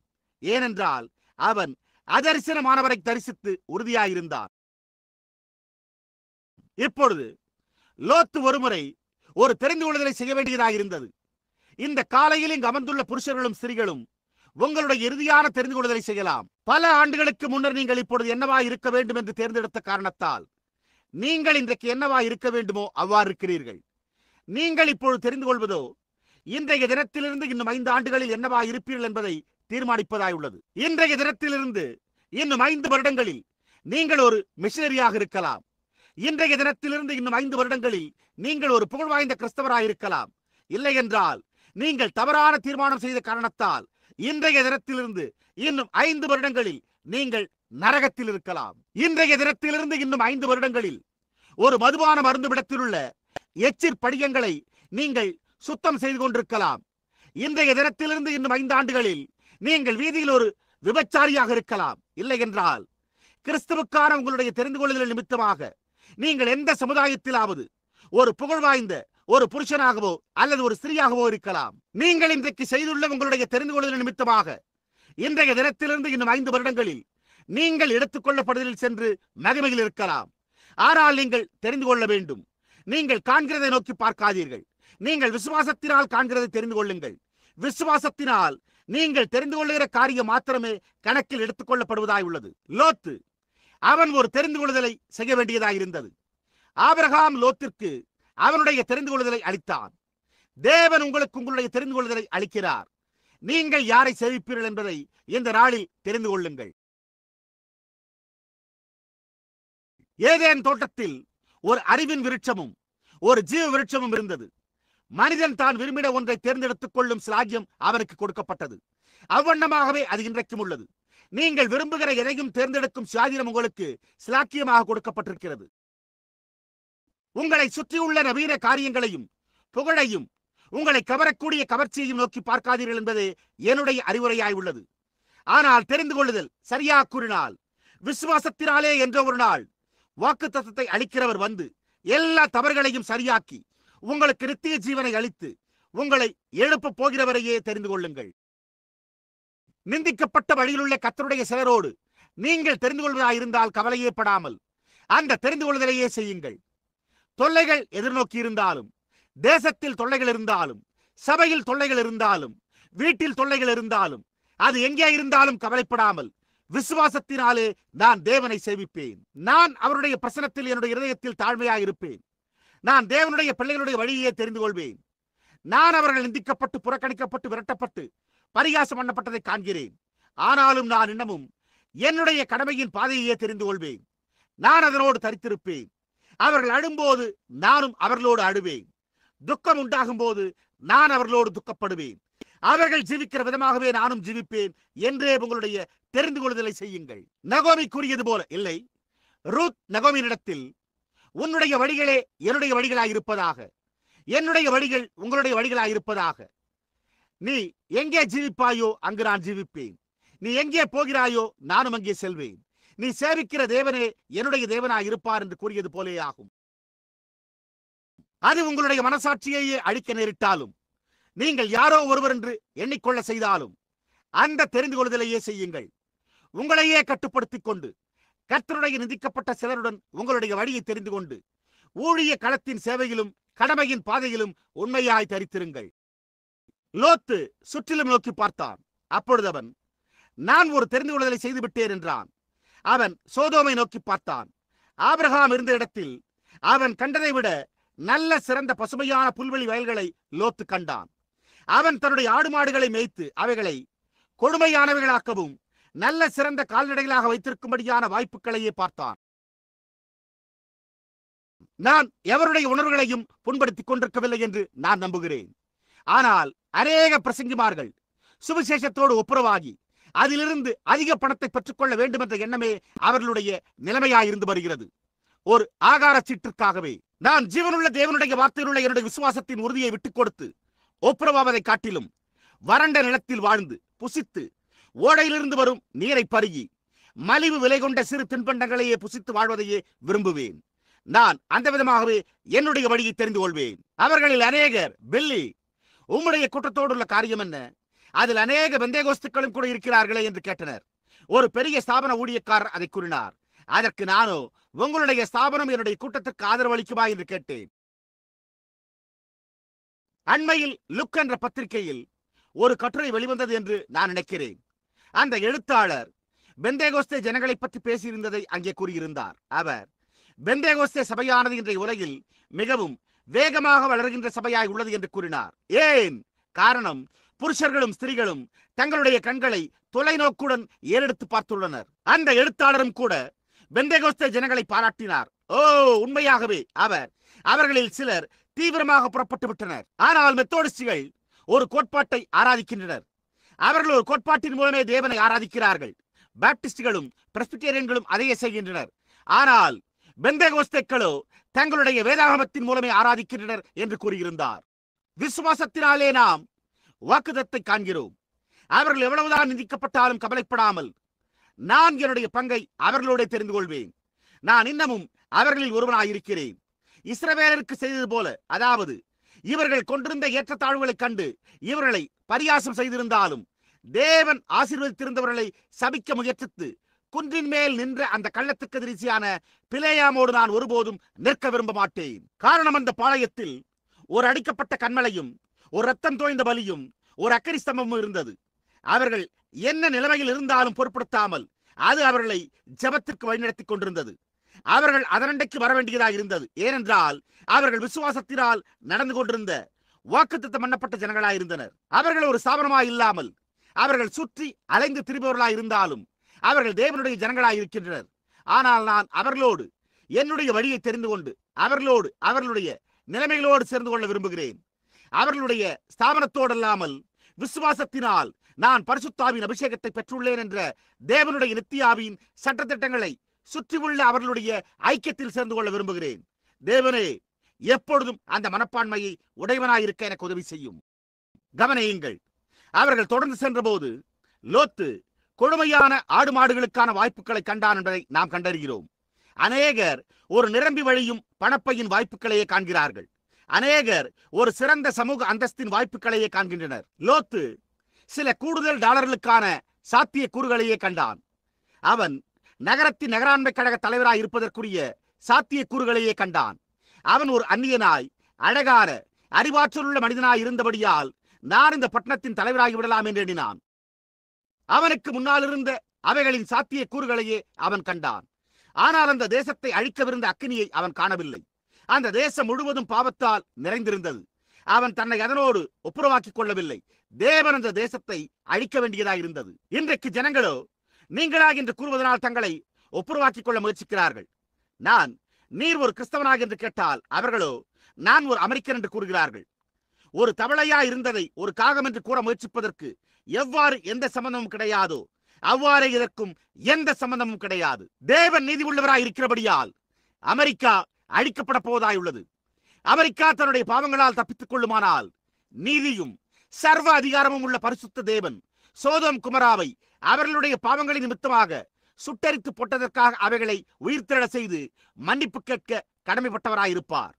அவர் நம்மை நம்முடைய பாவங்களினால் தப்பவிட்டால் அவ்வாறே செய்ய வேண்டியவராயிருக்கிறார். அவர் உங்களுடைய அநீதியான கிரியைகளின் பேரில் நீங்கள் பரலோகம் செல்ல அனுமதிப்பாரானால் அவர் அனனியா சபிராளை உயிர்த்தெழ செய்து அவர்களுக்கு மற்றொரு வாய்ப்பினை தர வேண்டியவராயிருப்பார். அவர் நிச்சயம் செய்ய வேண்டும். ஆனால் அவர் நீதி உள்ளவராயிருக்கிறார். அனனியா தன்னுடைய பணத்தை கண்டான். பேதுரு கிறிஸ்துவை கண்டான். ஓ என்னே, லோத்து அந்த இடத்தில் தன்னுடைய பிள்ளைகளின் அழிவை காணவில்லை. இன்றைக்கு உங்களில் அநேகர் இந்த பழைய சம்பிரதாய கோட்பாடுகள் மற்றும் உள்ள காரியங்கள் சுற்றிலும் இருப்பதையும் இளமை பருவத்தினர் புரியும் குற்றங்களையும் உங்களுடைய பிள்ளைகளின் அழிவையும் நீங்கள் காண்கிறதில்லை. ஒரு விபச்சாரியின் வீட்டில் உங்களுடைய மகள் இருப்பதை நீங்கள் காண்கிறதில்லை. உங்களுடைய மகன் ஒரு குடிகாரனாக அல்லது எங்கோ மேஜையில் சீட்டு விளையாடுவதையும் நீங்கள் காண்கிறதில்லை. காரணம், சோதோம் செழிப்புற்றிருந்தது. பாவம் தட்டி கேட்கப்படாமல் இருந்தது. அவன் நோக்கி பார்த்துக் கொண்டிருந்த போது எல்லா சங்கங்களுக்கும் தலைமையாயிருந்த அவனுடைய மனைவி உப்புத்தூணாக மாறுவதை அவன் காணவில்லை. அவன் ஒரு நொடிப்பொழுதில் எங்கோ ஒரு சிறு பட்டணத்தில் தன்னுடைய ஜீவனுக்காக மாத்திரம் தப்பிக்கப் போவதாக இருந்ததை காணவில்லை. அவன் அதை காணவில்லை. ஏனென்றால் அவனுக்கு முன்னால் என்ன இருந்தது என்பதை மாத்திரமே நோக்கி பார்த்தான். ஆனால் ஆபிரகாம் அவன் நீர்ப்பாய்ச்சலான தேசத்தை கவனிக்கவில்லை. ஏனென்றால் அவன் தன்னுடைய கண்களை ஏறெடுத்து பார்த்து நாளைய தினத்தையும் அவன் எல்லா காரியங்களையும் சுதந்திரிக்கப் போவதையும் கண்டான். இன்றைக்கு உண்மையான கிறிஸ்தவன் தன்னுடைய கண்களை ஏறெடுத்து கிறிஸ்துவின் வாக்குத்தத்தத்தை காண்கிறான். சாந்த குணம் உள்ளவர்கள் பாக்கியவான்கள். அவர்கள் எல்லா காரியங்களையும் சுதந்திரிப்பார்கள். அவர்கள் பூமியை சுதந்திரிப்பார்கள். உண்மையான கிறிஸ்தவன் விசுவாசத்தினாலே மேல் நோக்கி பார்த்து அதை காண்கிறான். நீங்கள் என்ன வேண்டுமானாலும் அவனை அடையுங்கள். அவன் தன்னுடைய கண்களை ஏறெடுத்து பார்த்தான். அவன் அதை செய்தபோது தேவனோ, ஆபிரகாமே, அந்த தேசத்தினூடாக நடந்து செல், அது முழுவதும் உன்னுடையதாய் உள்ளது என்றார். விசுவாசத்தினாலே ஆபிரகாம் இதை செய்தான். அதே விசுவாசத்தையே மோசே கொண்டிருந்தான். இது ஒரு உரையாசிரியரால் எழுதப்பட்டு இது இவ்வாறு கூறப்பட்டிருந்தது. அவை மிக அழகான வார்த்தைகளாய் இருந்தன என்று நான் நினைத்தேன். மோசே உலகின் மிகச்சிறந்ததை எடுத்து ஒரு தராசில் வைத்தான். மற்றொரு தராசில் மோசமான மார்க்கத்தை வைத்தான். மோசமான மார்க்கமானது உலகின் மிகச்சிறந்ததை விட அதிக எடை கூடியதாயிருந்தது. அது இன்றைக்கு அவ்வாறே உள்ளது. மதவெறியர்கள் அல்லது தெய்வீக சுகமளிப்பவர்கள் அல்லது பரிசுத்த உருளைகள் என்று நாம் இவ்வாறு அழைக்கப்பட வேண்டும் என்ற எந்த காரியத்தால் நாம் அழைக்கப்பட்டாலும் அல்லது அவர்கள் எதுவாக அழைக்க விரும்பினாலும் கவலைப்பட வேண்டியதில்லை. உலகம் அளிக்கக்கூடிய மிக சிறந்ததை காட்டிலும் மிக மோசமாயிருக்கிற நாம் அதிக மதிப்புடையவர்களாய் இருப்போம். பண்டைய நாகரிகம் தெளிவற்ற பழங்காலத்தவர் மதவரி என்று அழைக்கப்பட வேண்டாம். அது பிசாசு உங்களுக்கு அளிக்கும்படி பெற்றுள்ள மிக சிறந்ததை விட அதிக மதிப்புடையதாயிருக்கும். அது நிச்சயமாகவே அதிக மதிப்புடையதாயிருக்கும். மோசே கிறிஸ்துவின் நிந்தையை அதிக பாக்கியம் என்று எண்ணினான். அவன் கிறிஸ்துவை முன்னதாக கண்டான். பின்னர் அவரை குறித்த சில வல்லமையான ஆவியின் ஏவுதலை கொண்ட வார்த்தைகளை பேசினான். பாருங்கள், உங்கள் தேவனாகிய கர்த்தர் என்னைப் போல ஒரு தீர்க்கதரிசியை எழும்ப பண்ணுவார். அவன் அறிந்திருந்தான். அவன் அவரை முன்னதாக கண்டான். அவன் உலகத்தின் எல்லா வசீகரிக்கும் அழகை பார்க்கிலும் அவருடைய நிந்தையை மகத்தான ஐஸ்வர்யங்களாக கருதினான். கிறிஸ்தவ நண்பனே, இன்றைக்கு உன்னால் அதை செய்ய முடியவில்லையா? எல்லா வசீகரிக்கும் அழகையும் உலகத்தின் புகழையும் காட்டிலும் விசுவாசத்தினாலே வாக்குத்தத்தம் பண்ணின அவரை நாம் காண்கிறோம். இன்றைக்கு மிக மோசமான சபையானது அதனுடைய எல்லா நிலைமையிலும் பிசாசு உங்களுக்கு அளிக்கக்கூடிய ஒவ்வொரு காரியத்தையும் விட இன்னும் அதிக மதிப்புடையதை அளிக்கும். நாம் கிழித்தெறியப்பட்டாலும், நாம் நொறுக்கப்பட்டாலும், நாம் ஸ்தாபனங்களிலும் மதவெறித்தனத்திலும் குழப்பமுற்று நொறுக்கப்பட்டாலும் பிசாசு உங்களுக்கு அளிக்கக்கூடிய எந்த காரியத்தையும் விட அது அதிக மதிப்புடையதாக்கும். நிச்சயமாகவே அவன் எகிப்திலுள்ள பொக்கிஷங்களிலும் கிறிஸ்துவ நிமித்தம் வரும் நிந்தையை அதிக பாக்கியம் என்று எண்ணினான். அதன் பின்னர் அவன் ஏதோ ஒன்றை செய்ய வேண்டியதாக இருந்தது. அவன் எகிப்தை விட்டு போனான். ஓ, நான் அந்த வார்த்தையை விரும்புகிறேன். அவன் எகிப்தை விட்டு போனான். பாருங்கள், அவன் அதே ஜன்னலினூடாக நோக்கி பார்த்துக் கொண்டிருந்தான். ஆனால் பார்வோனை விட வித்தியாசமாக நோக்கி பார்த்துக் கொண்டிருந்தான். பார்வோன் தன்னுடைய முடிவை பார்த்திருந்தால் என்னவா இருந்திருக்கும்? பார்வோன் தன்னுடைய தேசம் முழுகுவதை பார்த்திருந்திருந்தால் என்னவா இருந்திருக்கும்? மோசேயோ அதை கண்டான். எப்படி? விஞ்ஞானத்தினாலா? விசுவாசத்தினாலே மோசே அதை கண்டான். விசுவாசத்தினாலே அவன் ஒவ்வொரு காரியத்தையும் செய்தான். ஏனென்றால் தேவன் இந்த தேசத்தை 400 வருடங்களுக்கு பிறகு சந்தித்து அவர்களை அங்கிருந்து வெளியே கொண்டு வரப்போவதாக அவனுடைய தகப்பனாகிய ஆபிரகாமிடத்தில் வாக்களித்திருந்தார். விசுவாசத்தினாலே மோசே தேவன் கூறியிருந்த வார்த்தையை விசுவாசித்தான். விசுவாசத்தினாலே அவர்களை வெளியே கொண்டு வர தலைவராக தேர்ந்தெடுக்கப்பட வேண்டியவனாய் இருந்தான் என்பதை அவன் தானே அறிந்து கொண்டான். அவன் எங்கிருந்தான் என்பதை அவன் அறிந்து கொண்டான். அவன் தன்னுடைய ஸ்தானத்தை சேற்றுக்குழியில் ஒரு சேறு பூசி மெழுகுபவராக தெரிந்து கொண்டான். எகிப்தின் சிங்காசனத்தில் அமர்வதை பார்க்கிலும் கிறிஸ்துவ நிமித்தம் வரும் நிந்தையை அதிக பாக்கியம் என்று எண்ணினான். அவன் தெரிந்து கொண்டான். நான் அதனோடு பரிவிரக்கம் கொள்கிறேன் என்று ஒருபோதும் கூறவே இல்லை. அவன் அவர்களுடைய ஸ்தானத்தையே தெரிந்து கொண்டு அவர்களோடு சென்றான். மகிமை! அவன் அவர்களுடைய ஸ்தானத்தையே தெரிந்து கொண்டான். நாம் அவர்களோடு சென்றோம். ஆவியினால் ஏவப்பட்ட எழுத்தாளன் இவ்வாறு கூறினதில் வியப்பொன்றுமில்லையே. கர்த்தருடைய இழிவாக கருதப்பட்ட சிலரோடு அந்த வழியே நான் தெரிந்து கொள்வேன். நான் இயேசுவோடு உள்ளே துவங்கி இருக்கிறேன். இப்பொழுது நான் அதனூடாக சென்று கொண்டே இருக்கிறேன். நான் கானான் தேசத்திற்கு போகும் என்னுடைய வழியில் இருக்கிறேன். நிச்சயமாக மோசே அவன் பார்வோனின் குமாரனாக உலகத்தின் வசீகரமான அழகை பார்க்கிலும் அவன் பார்வோனின் குமாரனாக இருப்பதற்கு பதிலாக ஆபிரகாமின் குமாரனாக இருப்பதையே மோசே விரும்பினான் என்று கூறப்பட்டுள்ளது. பார்வோனின் குமாரனாக ராஜாவாக இருப்பதை காட்டிலும் இழிவாக கருதப்பட்ட ஒரு ஆபிரகாமின் குமாரனாக இருப்பதையே விரும்பினான். நான் இந்த மகத்தான அமெரிக்க ஐக்கிய நாடுகளின் ஜனாதிபதியாய் அல்லது ஒரு எல்விஸ் பிரெஸ்லியாய் அல்லது ஒரு பாட் பூனாய் அல்லது நீங்கள் அதை யார் என்று கூற விரும்புகிறீர்களோ அவ்வாறு இருப்பதை காட்டிலும் இந்த உலகத்தால் புறக்கணிக்கப்பட்ட ஜனங்களோடு என்னுடைய ஸ்தானத்தை தெரிந்து கொண்டு அவருடைய சக ஊழியனாய் இருந்து கர்த்தராகிய இயேசுவின் குமாரனாய் இருக்கவே விரும்புகிறேன். நான் அந்த விதமாகவே என்னுடைய வழியை தெரிந்து கொள்வேன். வாலிப பெண்மணிகள் அந்த விதமான அவர்களுடைய வழியை தெரிந்து கொள்ள வேண்டும். ஒரு மேரி பிக்போட்டாக அல்லது ஏதோ ஒரு பெரிய திரைப்பட நட்சத்திரமாக ஏதோ ஒரு வசீகரமான பெண்ணாய் இருப்பதற்கு பதிலாக கர்த்தருடைய இழிவாக கருதப்பட்ட சிலரோடு உங்களுடைய வழியை தெரிந்து கொள்ளுங்கள். நான் ஒரு நவநாகரிக திரைப்பட துறையான ஹாலிவுட் திரைப்பட நட்சத்திரமாய் அல்லது பூமியின் மேல் மகத்தான நபராய் இருப்பதை விட கிறிஸ்துவின் ஆராய்ந்து முடியாத ஐஸ்வர்யங்களை பிரசங்கிக்கும் பிரசங்கப்பீடத்தில் உள்ள ஒரு பிரசங்கியாகவே இருக்க விரும்புகிறேன். நான் சாதாரண உணவை சாப்பிட நேரிட்டாலும் பிச்சை எடுத்தாலும் அல்லது நான் என்ன செய்ய வேண்டியிருந்தாலும் நான் கர்த்தருடைய ஜனங்களோடு என்னுடைய வழியை தெரிந்து கொள்வேன். விசுவாசத்தினால் நான் அதை செய்கிறேன். எனக்கு வாய்ப்புகள் வழங்கப்பட்டிருக்கின்றன. ஆனால் தேவனுடைய கிருபையினாலே நான் இன்னமும் விசுவாசத்தினாலே காண்கிறேன். விசுவாசத்தினாலே நான் அதை தூரத்தில் காண முடிகிறது. அங்கு நமக்கு ஒரு வாஸ்தலத்தை ஆயத்தம் பண்ண நம்முடைய பிதா தூரத்தில் காத்திருக்கிறார். அந்த ஒரு நாள் வருமான வரித்துறையில் உள்ள ஒரு மனிதன், நீர் ஏன் உம்முடைய வீட்டு கிரயத்தை அந்த சபைக்கு செலுத்தினீர்? வீட்டின் கிரய மதிப்பான $25,000 அந்த பழைய சிறு குப்பை போல் காட்சியளிக்கும் கூடாரத்திற்கு உன்னை கொடுக்க சொன்னது யார் என்று கேட்டான்.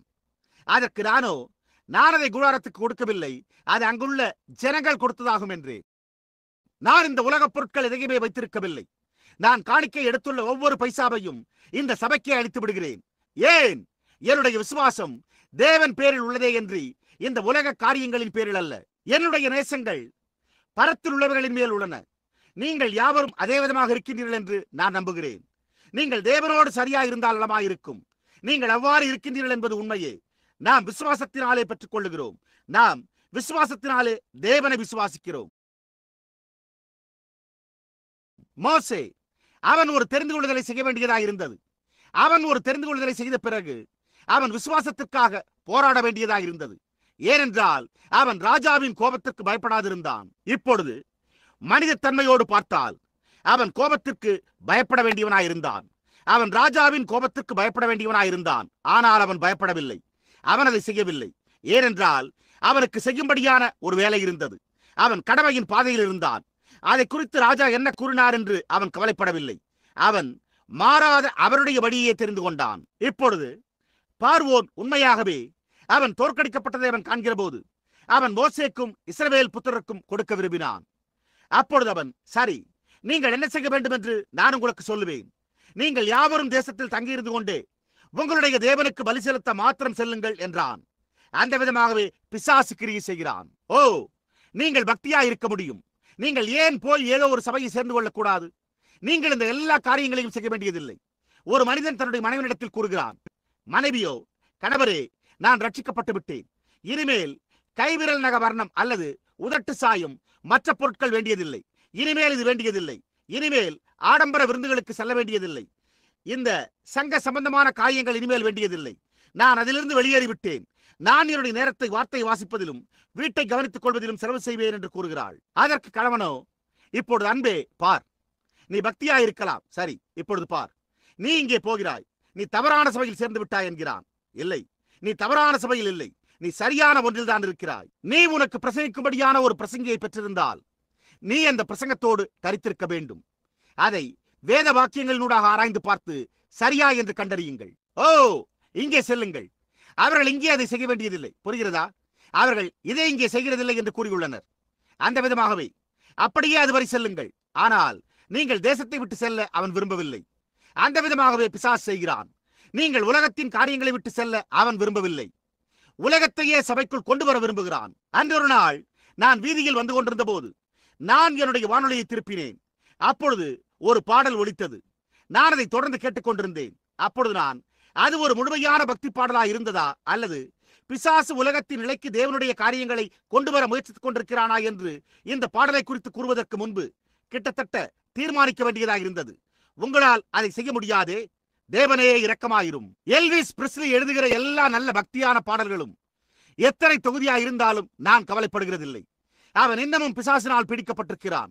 இந்த நாளில் முழு உலகிலும் உள்ள திரைப்படங்கள் அனைத்துமே எனக்கு தெரிந்த வரையில் பிள்ளைகளை அவைகள் நரகத்திற்கு அனுப்புகிறதை விட இவன் அதிகமாக அனுப்பிவிடுகிறான். பேட் பூம் மற்றும் அவர்கள் ஏனையோருமே. அவன் கிறிஸ்துவின் சபையை சார்ந்தவன். எல்விஸ் பிரெஸ்லி ஒரு பெந்தேகோஸ்தேக்காரன். அவர்கள் அந்த மனித ரூபத்தில் உள்ள யூதாஸ் காரியோத்தா இருக்கிறார்கள். அவர்கள் இங்கே தேவனுடைய உன்னத காரியங்களை இங்கே கலக்கும்படியாக பிசாசு அவைகளை இங்கே கொண்டு வர முயற்சித்துக் கொண்டிருக்கிறான். ஜனங்கள் இதை மேல் நோக்கி பார்க்க மாட்டார்கள். அவர்கள் இங்கே அப்படியே பார்த்து, பாருங்கள், அவை யாவும் ஒரே விதமாய் உள்ளது என்று கூறுவார்கள். அது ஒரே விதமாய் இருக்கவில்லை. அந்த தேசத்திலிருந்து வெளியேறுங்கள். பிசாசு, நீங்கள் சில நாட்கள் போகலாம். நீங்கள் போய் இந்த தேசத்தில் தங்கியிருங்கள் என்றான். நிச்சயமாகவே அவர்கள் திரும்பி வருவார்கள் என்பதை அவன் அறிந்திருந்தான். அதன் பின்னர் அது கிரியை செய்யாது என்பதை அவன் கண்டறிந்தான். எனவே அவன் வித்தியாசமான ஏதோ ஒரு காரியத்தை யோசித்தான். அப்பொழுது அவன், நீங்கள் என்ன செய்ய வேண்டும் என்பதை நான் உங்களுக்கு சொல்லுவேன். நீங்கள் செல்ல விரும்புகிற எங்கும் புறப்பட்டு செல்லுங்கள். ஆனால் நீங்கள் உங்களுடைய எல்லா மனைவிகளையும், உங்களுடைய எல்லா பிள்ளைகளையும், உங்களுடைய எல்லா ஆடு மாடுகளையும் இங்கேயே விட்டு செல்லுங்கள். நீங்கள் அவைகளை இங்கேயே விட்டுவிட்டு நீங்கள் புறப்பட்டு செல்லுங்கள் என்றான். காரணம், அவர்கள் இங்கே உடைமைகளை விட்டு சென்றால் அது அவர்களை திரும்பி வரும்படி வசப்படுத்திவிடும் என்பதை அவன் அறிந்திருந்தான். அந்த விதமாகத்தான் பிசாசு உங்களிடத்தில் கூறுகிறான். உங்கள் மேல் தொங்கிக் கொண்டிருக்கும் சில உலகத்தின் காரியங்களை நீங்கள் விட்டுவிடும் வரையில் நீங்கள் இன்னமும் புகைப்பிடிக்க விரும்புவீர்கள். நீங்கள் மது அருந்த விரும்புவீர்கள். நீங்கள் உலகத்தாரைப் போல உடை உடுத்த விரும்புவீர்கள். அதையே பிசாசு நன்கு விரும்புகிறான். பின்மாற்றம் அடைதலை குறித்து அதிகமாக நான் கேள்விப்படுகிறேன். ஜனங்கள் இங்கே நினைக்கிறது போல அவ்வளவு அதிகமாக பின்மாற்றத்தை நான் நம்புகிறதில்லை. அவர்களை திரும்ப வசப்படுத்திக் கொண்டு வரும்படி அவர்கள் எகிப்தில் நிறைய இச்சையான காரியங்களை விட்டு சென்றனர். அவ்வளவுதான். அவர்கள் கூறுகிற அது அல்ல பின்மாற்றம் அடைதல். நீங்கள் உங்களை வசப்படுத்துகிற ஏராளமான உலக காரியங்களையும் கூட அங்கே இன்னும் விட்டுவிடவில்லை. சகோதரனே, நான் உங்களுக்கு சொல்லுகிறேன், இஸ்ரவேலர் நடுராத்திரியிலே புறப்பட ஆயத்தமான போது அவர்கள் இந்த உலகத்தில் கொண்டிருந்த ஒவ்வொரு காரியத்தையும் எடுத்துக்கொண்டு போக ஆயத்தமாயினர்.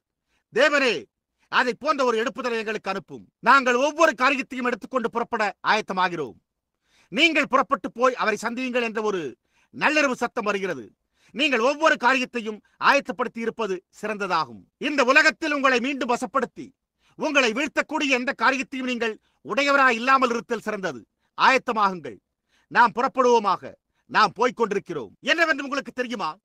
நான் உங்களுக்கு சொல்லுகிறேன், நடுராத்திரியிலே பார்வோன் மிகவும் எரிச்சலாகும் அளவிற்கு அவர்களோ தேவனுக்கு அவ்வளவு உண்மையாயிருந்தார்கள்.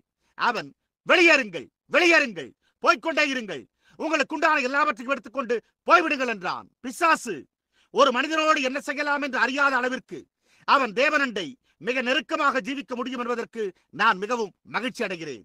அது உண்மை. வெளியேறுங்கள், போய்கொண்டே இருங்கள், தேவனுக்கு கீழ்ப்படியுங்கள். விசுவாசத்தினாலே அவன் வாக்குத்தத்தை கண்டான். மண் பிசைகிறவன் இல்லை, மண் பிசைகிறவனாக அல்ல. அவன் கர்த்தருடைய வெறுத்தொதுக்கப்பட்ட சிலரோடு தன்னுடைய வழியை தெரிந்து கொண்டான். பார்வோன், உங்களுக்கு உண்டான எல்லாவற்றையும் எடுத்துக்கொண்டு எங்கிருந்து வெளியேறுங்கள், நான் உங்களோடு என்ன செய்ய வேண்டும் என்று எனக்கு தெரியவில்லை என்றான். விசுவாசத்தினாலே மோசே தேவனுக்கு அவ்வளவு உண்மையாயிருந்தான். நீங்கள் தேவனண்டை உண்மையாய் தரித்திருந்தால் அப்பொழுது விசுவாசம் அற்புதங்களை நடப்பிக்கும். விசுவாசத்தினாலே நாம் அவரை காண்கிறோம். நம்முடைய நேரம் முடிந்து விட்டது, நேரம் கடந்து விட்டது. ஆனால் விசுவாசத்தினாலே இந்த காலையில் உங்களுடைய கண்களை ஏறெடுத்து பாருங்கள். உங்களை சுற்றிலும் என்ன உள்ளது என்றும் இந்த நவநாகரிக உலகத்தையும் நோக்கி பார்க்காமல் வாக்குத்தத்தத்தை அளிக்கிற அவரையே நோக்கி பாருங்கள். வேதம் நாம் இப்பொழுது எல்லா காரியங்களையும் பரிபூர்ணமாய் காண்கிறதில்லை, ஆனால் நாம் இயேசுவை காண்கிறோம் என்று உரைத்துள்ளது. இந்த காலையில் நீங்கள் அவரை நோக்கி பாருங்கள். அப்பொழுது உங்களுடைய வழிகள் மாற்றப்படும். ஜெபத்திற்காக நாம் நம்முடைய தலைகளை சற்று நேரம் தாழ்த்துகையில் கர்த்தர் இந்த செய்தியோடு தம்முடைய ஆசீர்வாதங்களை கூட்டுவாராக. இப்பொழுது உங்களுடைய இருதயத்தில் சிந்தித்து பாருங்கள். நீங்கள் உலகத்தின் காரியங்களை நோக்கிக் கொண்டிருக்கிறீர்களா? விசுவாசத்தினால் நீங்கள் இயேசுவை காண்கிறீர்களா? நீங்கள் உங்களுடைய புகழை, உங்களுடைய சபையை நோக்கிக் கொண்டிருக்கிறீர்களா? உலகத்தோடுள்ள உங்களுடைய சகவாச நிலை என்னவாய் உள்ளது? அல்லது அநீதி உள்ளவர்களுக்காக நீதிமானாய் ஒரு இரத்த சாட்சியாய் பாடுபட்டு உன்னதத்திலுள்ள மகத்துவமானவருடைய வலது பார்சத்தில் தாமே விற்றிருக்கிற இரக்கமுள்ள இயேசுவை நீங்கள் காண்கிறீர்களா? உங்களுடைய கண்களை நீங்கள் எடுத்து அப்பால் உள்ள அந்த ஜீவ விருட்சத்தை காண முடியவில்லையா? அப்படியானால் இந்த விஞ்ஞான மற்றும் அறிவுபூர்வமான விருட்சத்தை விட்டுவிட்டு அவரை சேவியுங்கள். நான் ஜெபிப்பதற்கு முன்பாக நீங்கள் ஜெபத்தில் நினைவு கூறப்பட வேண்டும் என்று விரும்புகிறீர்களா? உங்களுடைய தேவை குறித்து ஏதாவது வேண்டுகோள் இருக்குமாயின் உங்களுடைய கரங்களை உயர்த்துங்கள். தேவன் உங்களை ஆசீர்வதிப்பாராக. அவர் உங்களுடைய எல்லா கரங்களையும் காண்கிறார். நீங்கள் ஒரு பாவியாய் இருந்தால் உங்களுடைய கண்களை ஏறெடுத்து இப்பொழுதே பாருங்கள். நீங்கள் அலட்சியம் உள்ளவர்களாய் இருந்து வந்திருந்தால், நீங்கள் சிறு சச்சரவுகளையும் மற்றும் சிறு காரியங்களையும் உடையவராய் இருந்து வந்திருந்தால் அது என்ன வித்தியாசத்தை உண்டு பண்ணுகிறது? நீங்கள் இந்நாட்களில் ஒன்றில் மரிக்கப் போகிறீர்கள். எந்த நாளில்? ஒரு கால் இன்றைக்காய் இருக்கலாமே, உங்களுக்கு தெரியாது. இப்பொழுதிலிருந்து இன்னும் 1 மணி நேரத்தில் நீங்கள் நரகத்தில் இருக்கலாம், அல்லது நீங்கள் பரலோகத்தில் இருக்கலாம். ஆனால் நீங்கள் இப்பொழுதே தெரிந்து கொள்ள வேண்டும், உங்களுடைய ஜீவியத்தில் சரியில்லாத காரியம் ஏதாவது இருக்குமாயின் நீங்கள் விசுவாசத்தினாலே இப்பொழுதே தெரிந்து கொள்ளுங்கள். நீங்கள் பாருங்கள், என்னால் அவள் செய்ததை பொறுத்துக் கொள்ள முடியவில்லையே, என்னால் அவன் செய்ததையும் கூட பொறுத்துக் கொள்ள முடியவில்லையே என்று கூறலாம். அவர்கள் என்ன செய்திருந்தாலும் பொருட்படுத்தாமல் ஜீவனை தெரிந்து கொள்ளுங்கள், ஜீவனை தெரிந்து கொள்ளுங்கள். இயேசு, நீங்கள் உங்கள் இருதயத்திலிருந்து ஒவ்வொரு நபரின் தப்பிதங்களையும் அவர்களுக்கு மன்னிக்கவில்லை என்றால் அப்பொழுது உங்களுடைய பரலோக பிதா உங்களை மன்னிக்க மாட்டார் என்றார். எனவே அதை கவனமாக புரிந்து கொள்ளுங்கள். உங்களுடைய இருதயத்தில் எந்த நபருக்கும் எதிராக, பாவிக்கு எதிராகவோ அல்லது ஒரு பரிசுத்தவானுக்கு எதிராகவோ ஒரு குற்ற உணர்வு கொண்டிருந்தால் நீங்கள் நரக அக்கினியின் அபாயத்தில் இருக்கிறீர்கள். இப்பொழுது உங்களுடைய கண்களை எடுத்து பாருங்கள். நீங்கள் உங்களுடைய சத்துருவை காண்கிறீர்களா? அல்லது நீங்கள் உங்களுடைய இரட்சகரை காண்கிறீர்களா? நீங்கள் இந்த காலையில் யாரை நோக்கி பார்த்துக் கொண்டிருக்கிறீர்கள்? நீங்கள் சுகவீனமாயிருந்து நீங்கள் சுகமடைய முடியாது என்று உங்களுடைய மருத்துவர் கூறினால் உங்களுடைய கண்களை சிலுவை கண்டை ஏறெடுத்து பாருங்கள். அங்கே அவர் நம்முடைய மீறுதல்களின் நிமித்தம் காயப்பட்டார், அவருடைய தழும்புகளால் குணமானோம். மருத்துவர் என்ன கூறுகிறார் என்பதை நோக்கி பார்க்காதீர்கள்.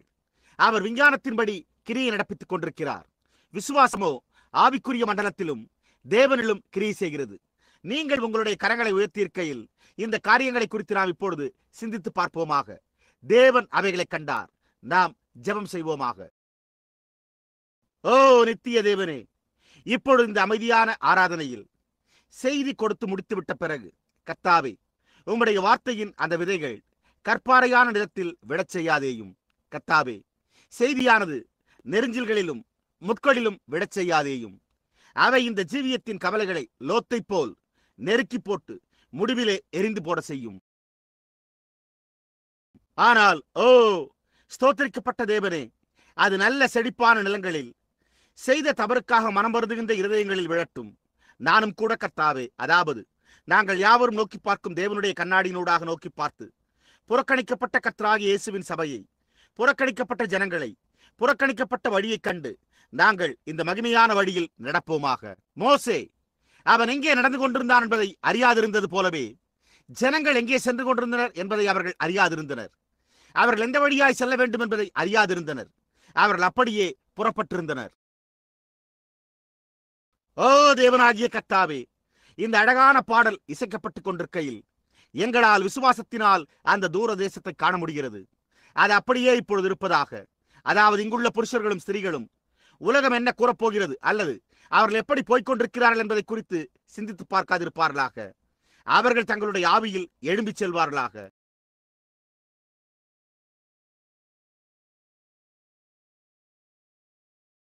மோசே வெளிச்சத்தை பின்தொடர்ந்தான்.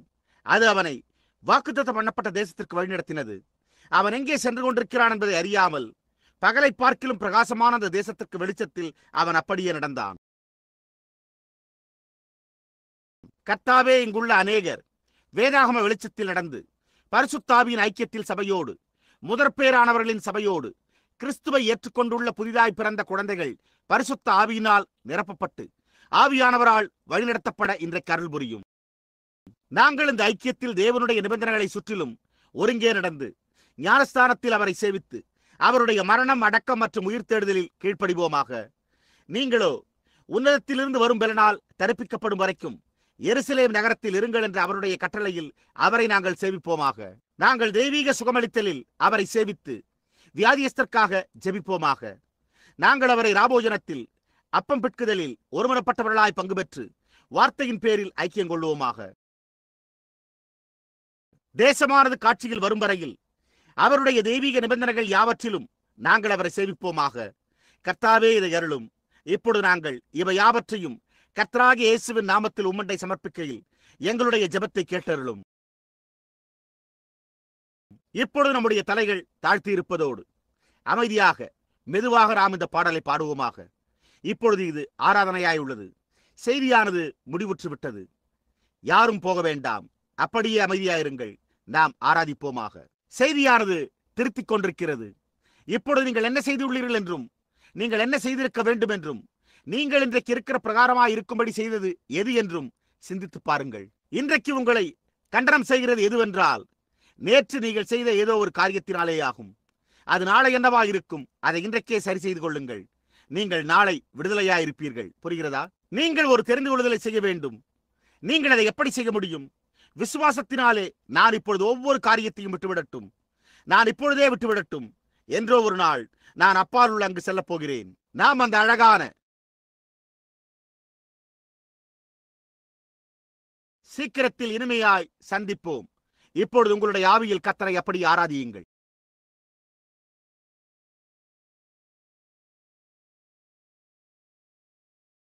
நாம் அந்த இழிவாக கருதப்பட்ட சபையை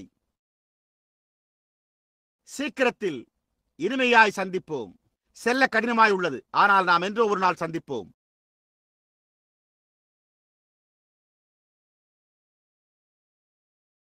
சம்பூரணரான நம்முடைய பிதாவுக்கு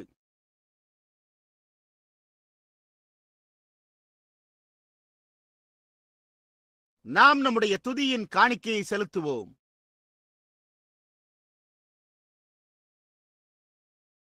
ஏனென்றால் அவருடைய அன்பின் மகிமையான வெகுமதி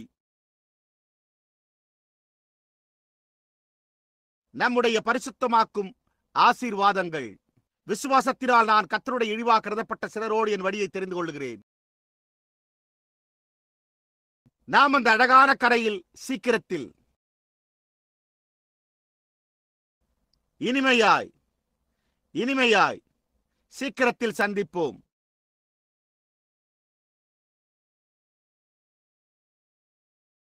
நாம் அந்த அழகான கரையில் சீக்கிரத்தில் இனிமையாய் இனிமையாய் சந்திப்போம்.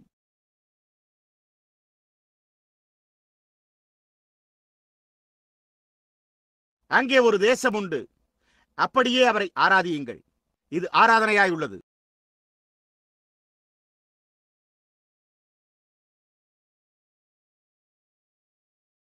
விசுவாசத்தினால் என்னால் காண முடிகிறது. விசுவாசத்தினால் நான் என்னுடைய தெரிந்து கொள்ளுதலை செய்கிறேன். ஓ, பிதா காத்திருக்கிறார். கர்த்தருடையவர்கள் யாவரும் அங்கிருப்பதை நான் காண்கிறேன். சகோதரன் ஜார்ஜ், சகோதரன் ஸ்டூவர்ட், எல்லா பரிசுத்தவான்களுமே. அங்கே நமக்கு ஒரு வாசஸ்தலம். ஆம் கர்த்தாவே, இனிமையாய். அவளுடைய தந்தை ஹாவர்ட் எட்வர்ட் நீண்ட காலத்துக்கு முன்னர் அந்த வழியை தெரிந்து கொண்ட பண்டைய பரிசுத்தமாக்கப்பட்ட நண்பர்கள் யாவரும் அங்கே அப்பால் உள்ளனர்.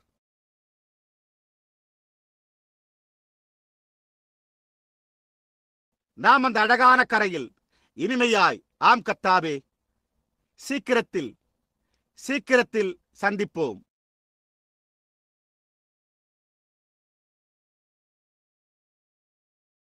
நாம் அந்த அழகான, ஓ தேவனே,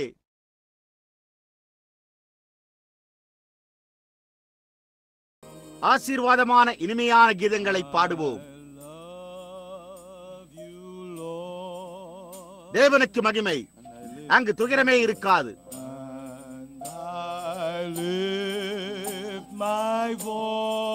அந்த ஆசீர்வாதமான அமைதியான இடத்தில் பெருமூச்சு விடுதலே இல்லை.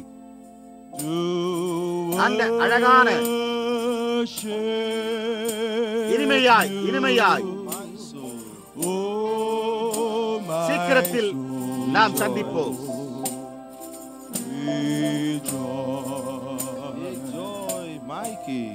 Take joy, my King.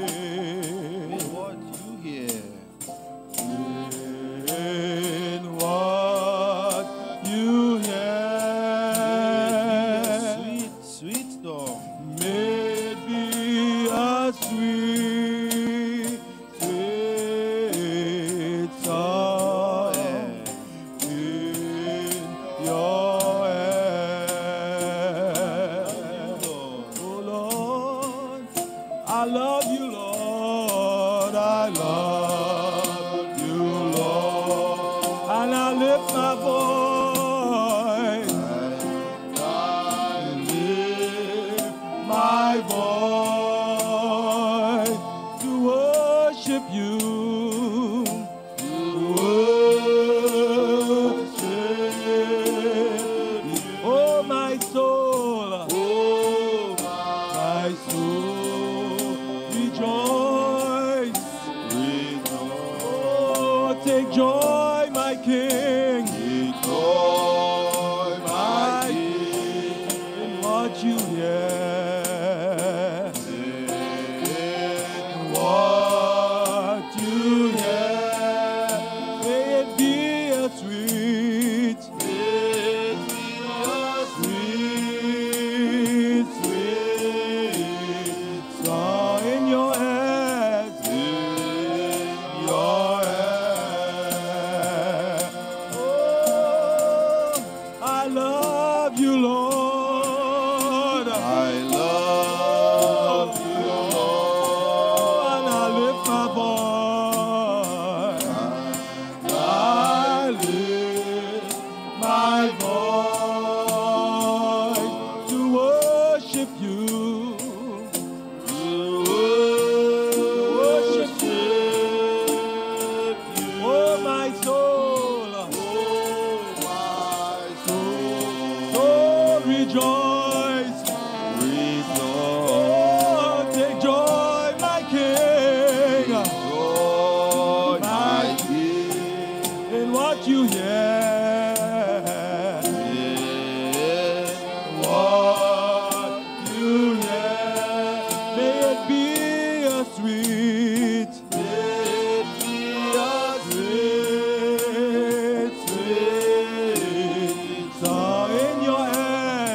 in your hand. Oh, I love you, Lord. I love you, Lord, Lord, and I lift my voice. and I lift my voice To worship you. to worship you. Oh, my soul. My soul, Oh, rejoice.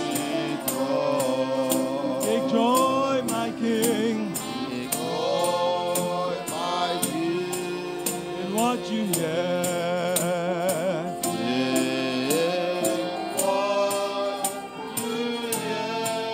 It be a sweet,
worship you, O God, in this temple. Worship you. We worship you,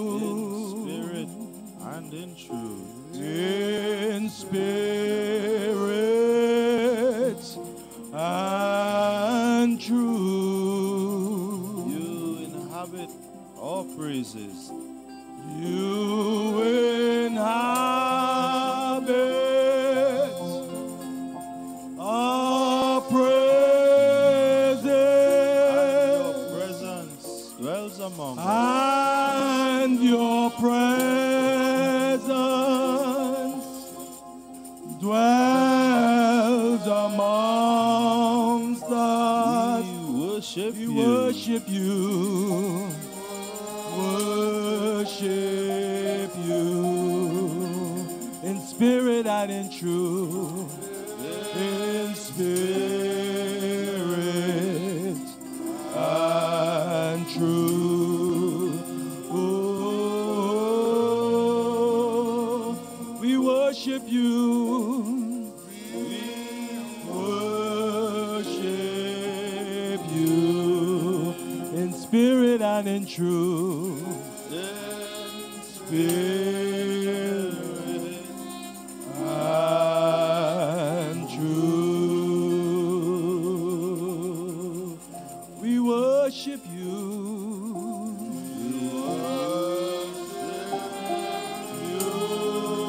Oh God.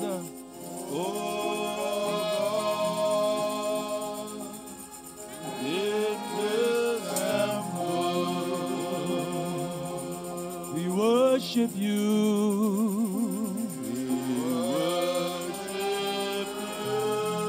In spirit and in truth.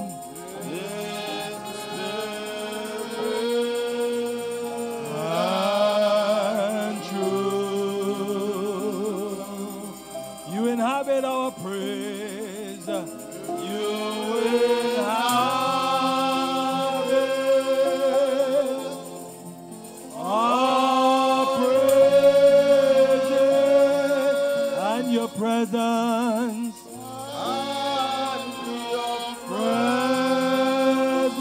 Presence dwells among. We worship you.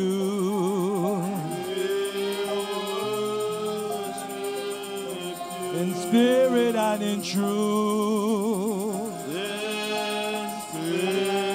Spirit and truth. We worship you. We worship you. In spirit and in truth. Spirit and truth. Lift our hearts, we worship you. We worship you, oh God.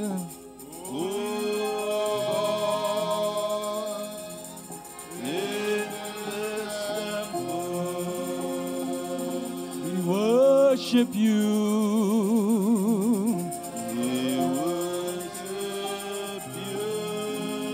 In spirit and in truth.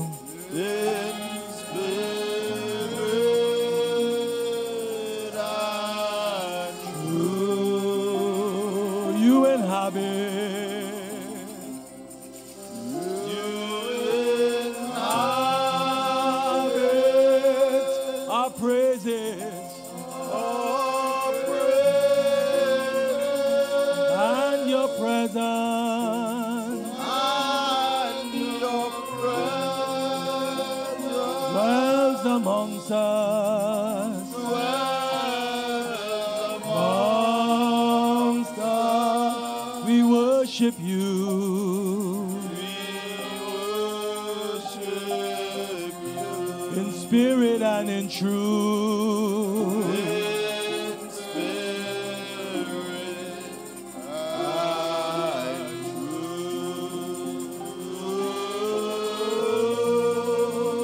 We worship you. We worship you in spirit and in truth.